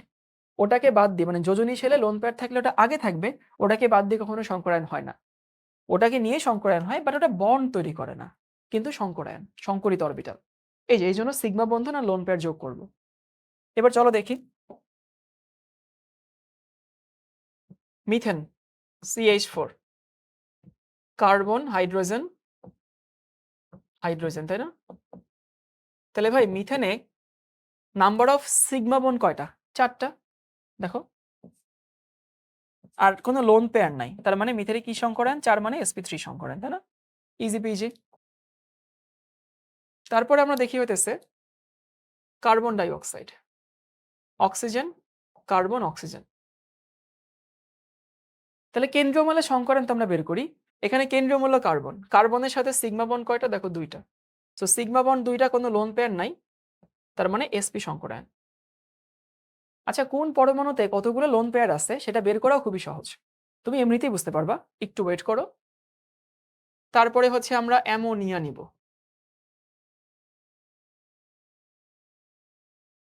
অ্যামোনিয়ার স্ট্রাকচার হচ্ছে এইটা, এবং অ্যামোনিয়াতে একটা লোন পেয়ার আছে। এখন প্রশ্ন হচ্ছে ভাই আমি কেমনে বুঝবো অ্যামোনিয়াতে লোন পেয়ার একটা? এমনে বুঝতে হয়, অ্যামোনিয়া 15তে অবস্থিত, গ্রুপ 15। গ্রুপ 15 এর প্রতিটা মৌলের শেষে 5টা ইলেকট্রন আছে। আবারও বলতেছি এমনি হিসাব করতে হয় কিন্তু। অ্যামোনিয়া গ্রুপ 15 এর মৌল, গ্রুপ 15 এ প্রতিটা মৌলের শেষে 5টা করে ইলেকট্রন আছে। 5টা ইলেকট্রনের মধ্যে সে বন্ধন তৈরি করছে কয়টা দিয়ে? 2টা দিয়ে। মানে 3টা দিয়ে। 1টা 2টা 3টা। মানে 3টা দিয়ে বন্ধন তৈরি করছে, কিন্তু ছিল মোট 5টা। তাহলে আরো 2টা কি রিজার্ভ থাকে না? ওই রিজার্ভটা আসলে লোন পেয়ার। তাহলে এখানে সিগমা হচ্ছে 3টা আর লোন পেয়ার 1টা, যোগ করলে থাকে 4। 4 মানে কি sp3। আশা করি বুঝে গেছো। এরপর আসি হইতেছে আমি নিব হচ্ছে অ্যামোনিয়া সালফার ট্রাইঅক্সাইড। এখানে কি লোন পেয়ার আছে নাকি লোন পেয়ার নাই? উত্তর হচ্ছে লোন পেয়ার নাই। কেন? সালফার হচ্ছে শেষ শক্তির স্তরে 6টা ইলেকট্রন ধারণ করে। 6টা মানে হইতেছে কারণ সে হচ্ছে গ্রুপ 16 এর মৌল এবং এখানে তার 6 যোজনই ব্যবহৃত হয়েছে। সুতরাং এখানে রিজার্ভে কোনো ইলেকট্রন নাই। তাহলে সিগমা বন্ধন কয়টা? 1 2 3টা। দেখো sigma pi sigma pi sigma pi. 3টা হলে কি সংকরায়ন? sp2 সংকরায়ন। এবার দেখি সালফার ডাইঅক্সাইড। সালফার, এখানে অক্সিজেন। প্রশ্ন হচ্ছে ভাই এখানে কি লোন পেয়ার আছে? চিন্তা করো লোন পেয়ার আছে কিনা। সালফার ডাইঅক্সাইডে সালফারের যোজনী হচ্ছে 4, কিন্তু সালফার তো গ্রুপ 16 এর মৌল। তাহলে সালফার যদি 16 এর মৌল হয়ে থাকে তাহলে তার রিজার্ভে মানে মোট 6টা ইলেকট্রন আছে শেষে। সেই 6টার মধ্যে এখানে ব্যবহার করছে 4টা আর 2টা রিজার্ভ হিসাবে লোন পেয়ার হিসাবে আছে। তাহলে সিগমা কয়টা? 2টা। দেখো সিগমা পাই আর লোন পেয়ার 1টা, 3। 3 মানে কি সংকরায়ন? sp2 সংকরায়ন। ইজি পিজি লেভেলস কুইজে দেখছো, কিন্তু যৌগের গঠনটা জানতে হয়। চলো আমরা একটু সামনে আগাই। সামনে আগাবো হচ্ছে কি নিয়ে দেখাবো তোমাদেরকে? সালফার ট্রাইঅক্সাইড, সালফার ডাইঅক্সাইড, এইটা HCF2। তাহলে এখানে জেনন, এখানে ফ্লোরিন, এখানে হচ্ছে ফ্লোরিন। ভাই কয়টা লোন পেয়ার আছে কেমনে বের করব? জেনন হচ্ছে গ্রুপ 18 এর মৌল, এর শেষ শক্তি স্তরে 8টা ইলেকট্রন ছিল। ওইখানে 2টা ইউজ করছে, 2টা বন্ধন তৈরি করতে 2টা ইউজ করছে। তাহলে এখনো 6টা রিজার্ভ আছে। 6টা রিজার্ভ আছে মানে হচ্ছে যে 3 জোড়া আর কি, বুঝছো? তাহলে সিগমা কয়টা? 2টা। লোন পেয়ার 1 2 3, তাহলে কি থাকে? 5। 5 মানে sp3d। Easy PG. তারপর তুমি যদি XeF4 চিন্তা করো, xenon, fluorine, fluorine, fluorine, fluorine. দেখো তো ভাই জেননের মোট ছিল 8টা, ব্যবহার করছে সে 4টা, আরো 4টা রিজার্ভ আছে। 4টা রিজার্ভ মানে 4টা কি থাকে? 2টা লোন পেয়ার হিসেবে থাকে। তাহলে সিগমা 1 2 3 4, 4টা সিগমা আর লোন পেয়ার 2টা, যোগ করলে থাকে 6। 6 মানে sp3d2। Easy PG. এরপর যদি এমন হয় XCO3, তাহলে জেনন, এইখানে অক্সিজেন, এইখানে অক্সিজেন, এইখানে অক্সিজেন। লোন পেয়ার কি আছে? দেখো জেননের যোজনী কত, মানে মোট সর্বোচ্চ কত হয়? 8টা ইলেকট্রন ছিল। এইখানে সে ব্যবহার করছে কয়টা? 6টা। 1 2 3 4 5 6, 6টা বন্ধন মানে 6টা ব্যবহার করছে। তাহলে একটা এখনো তার কি অবস্থায় আছে? লোন পেয়ার অবস্থায় আছে। তাহলে সিগমা হচ্ছে এখানের একটা সিগমা, এখানের একটা সিগমা আর এখানের একটা সিগমা, তাই না? তাহলে সিগমা পাইলাম হচ্ছে 3টা, লোন পেয়ার একটা, যোগ 4। 4 মানে কি সংকরায়ন? sp3 সংকরায়ন। যদি এমন হয় XeO2F2, চলো দেখি এখানে জেননের ইয়া কত, আকৃতি কেমন। এই হচ্ছে জেনন, এই হচ্ছে ফ্লোরিন, দেখতে অনেকটা এরকম আর কি। অক্সিজেন, 2টা অক্সিজেন, এখানে একটা ফ্লোরিন, এখানে একটা ফ্লোরিন। এখন দেখি এইখানে কি জেননের সবগুলো হাত পূরণ হয়েছে কিনা। জেননের শেষে ছিল কয়টা? 8টা। ব্যবহার করছে কয়টা? 1 2 3 4 5 6টা। তাহলে এখনো ওই এক জোড়া একটা এলপি হিসেবে রিজার্ভ আছে। তাহলে এখানে সিগমা কয়টা? দেখো, একটা সিগমা, 2টা সিগমা, 3টা সিগমা, 4টা সিগমা আর 5টা। তাহলে 4টা হচ্ছে সিগমা, লোন পেয়ার একটা মানে 5টা। 5টা মানে হইতেছে sp3d। ওকে চলো আমরা আরো সামনে আগাই। সেটা হচ্ছে আমি নিব কোনটা নিব? PCl5। ফসফরাসের শেষে ছিল ৫ টা ইলেকট্রন, নাইট্রোজেনের নিচেই তো 15 এর মৌল। তো শেষে ছিল ৫ টা, এখানে ৫ টাই সে ব্যবহার করছে। তার মানে এখানে আর কোনো লোন পেয়ার নাই। এখানে ক্লোরিন, এখানে ক্লোরিন, এখানে ক্লোরিন, এখানে ক্লোরিন, এখানে ক্লোরিন। তাহলে ৫ মানে কি? ৫ মানে হইতেছে sp3d। তারপরে দেখি ভাই SF6। সালফারের শেষে ৬ টা থাকে, ৬ টাই এখানে বন্ধনে ব্যবহৃত হইছে। তার মানে এখানে আর কোনো লোন পেয়ার নাই, কোনো লোন পেয়ার নাই, কোনো লোন পেয়ার নাই। তাহলে এখানে ৬ টা, ৬ টা মানে কি? sp3d2। তারপর ধরো তুমি যদি আরো বের করতে চাও, সালফিউরিক অ্যাসিড, H2SO4। সালফিউরিক অ্যাসিডে সালফারের হচ্ছে আমরা সংকরায়ন বের করব। সালফার, অক্সিজেন, অক্সিজেন, OH, এখানে হইতেছে OH। যেহেতু সালফারের যোজনী এখানে ৬, মানে তোমাদেরকে আসলে বলছিলাম যে এটা আমি শিখাই কেন দিচ্ছি। তুমি অনেকগুলো যৌগের গঠন শিখে ফেলতেছো। যৌগের গঠন এখানে কাজে লাগে। যৌগের গঠন তোমার MOT বা কি বলে ওই বন্ড অর্ডার বের করতে কাজে লাগে। তো এইখানে সালফারের কি কোনো লোন পেয়ার থাকবে? উত্তর হচ্ছে না। সালফারের ৬ টা মোট মানে ইলেকট্রন ছিল, সেই ৬ টাই ব্যবহার করে ফেলছে। তাহলে সিগমা কয়টা? একটা সিগমা, দুইটা সিগমা, তিনটা সিগমা, চারটা সিগমা। ৪ মানে sp3। ভাই সালফেটেরও তাই হবে। সালফার এবং সালফেটের পার্থক্য কি জানো? ওই হাইড্রোজেন চলে গেছে। তো হাইড্রোজেন চলে গেলে তো আমার কোনো কিছু হয়নি, খালি এখানে দুইটা মাইনাস হয়েছে। তাতে কি হয়েছে? কেন্দ্রীয় মৌলের তো কোনো পরিবর্তন হয়নি। তাহলে এখানেও সিগমা ৪টা, ৪টা মানে কি হবে? sp3 সংকরায়ন হবে। ইজি পিজি না? এরপরে আসা হচ্ছে যদি দেখাই কার্বনিক অ্যাসিড, H2CO3। স্ট্রাকচার হচ্ছে এইটা, অক্সিজেন, এখানে OH, এখানে OH। মানে তোমরা আসলে এত বড় হইছো, এই গঠনগুলো আমি যদি 9-10 এর টিচার হইতাম বা আমার কাছে যদি কোনো স্টুডেন্ট 9-10 এ পড়তো, আমি এগুলো ওরে আগেই শিখে ফেলতাম। কারণ কার্বনিক অ্যাসিড খুবই কমন একটা অ্যাসিড, সালফিউরিক অ্যাসিড খুবই কমন একটা অ্যাসিড। কিন্তু আমাদের স্টুডেন্টরা এটা শিখে আসে নাই, কারণ টিচাররা শেখায়নি কখনো। কার্বনের সাথে সিগমা কয়টা? একটা, দুইটা, তিনটা। লোন পেয়ার তো থাকবে না, তার মানে কি? sp2।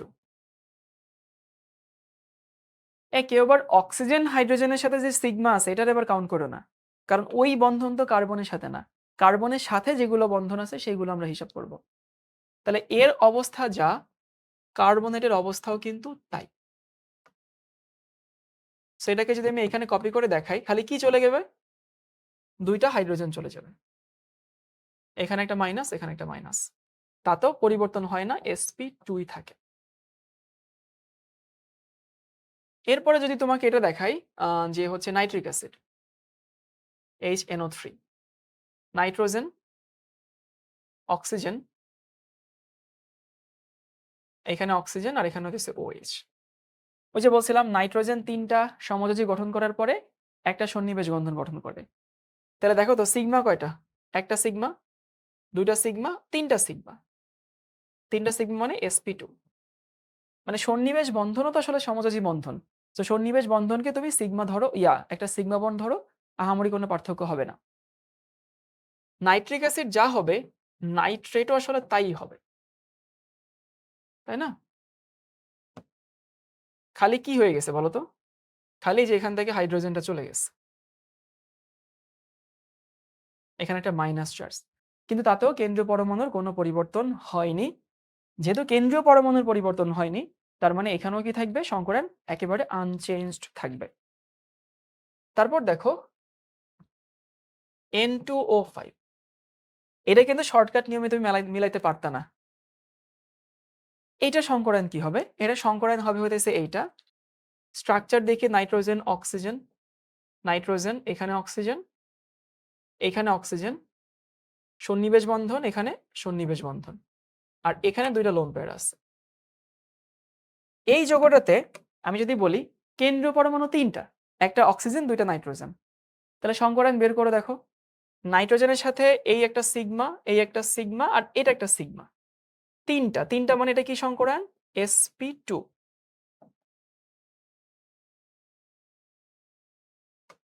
তাহলে এই নাইট্রোজেন হচ্ছে আমাদের sp2 সংকরিত, বুঝছো? একইভাবে এই নাইট্রোজেনও আমাদের sp2 সংকরিত।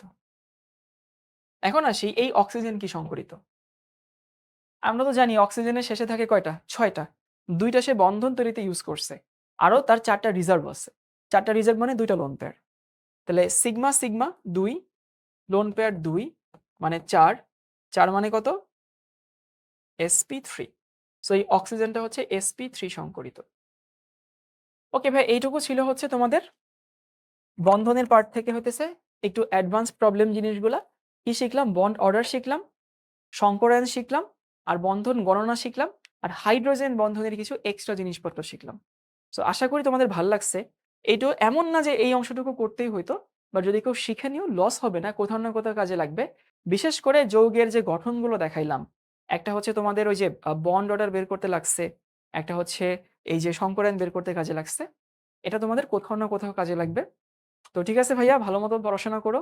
ভালো থেকো সবাই। আল্লাহ হাফেজ সবাইকে।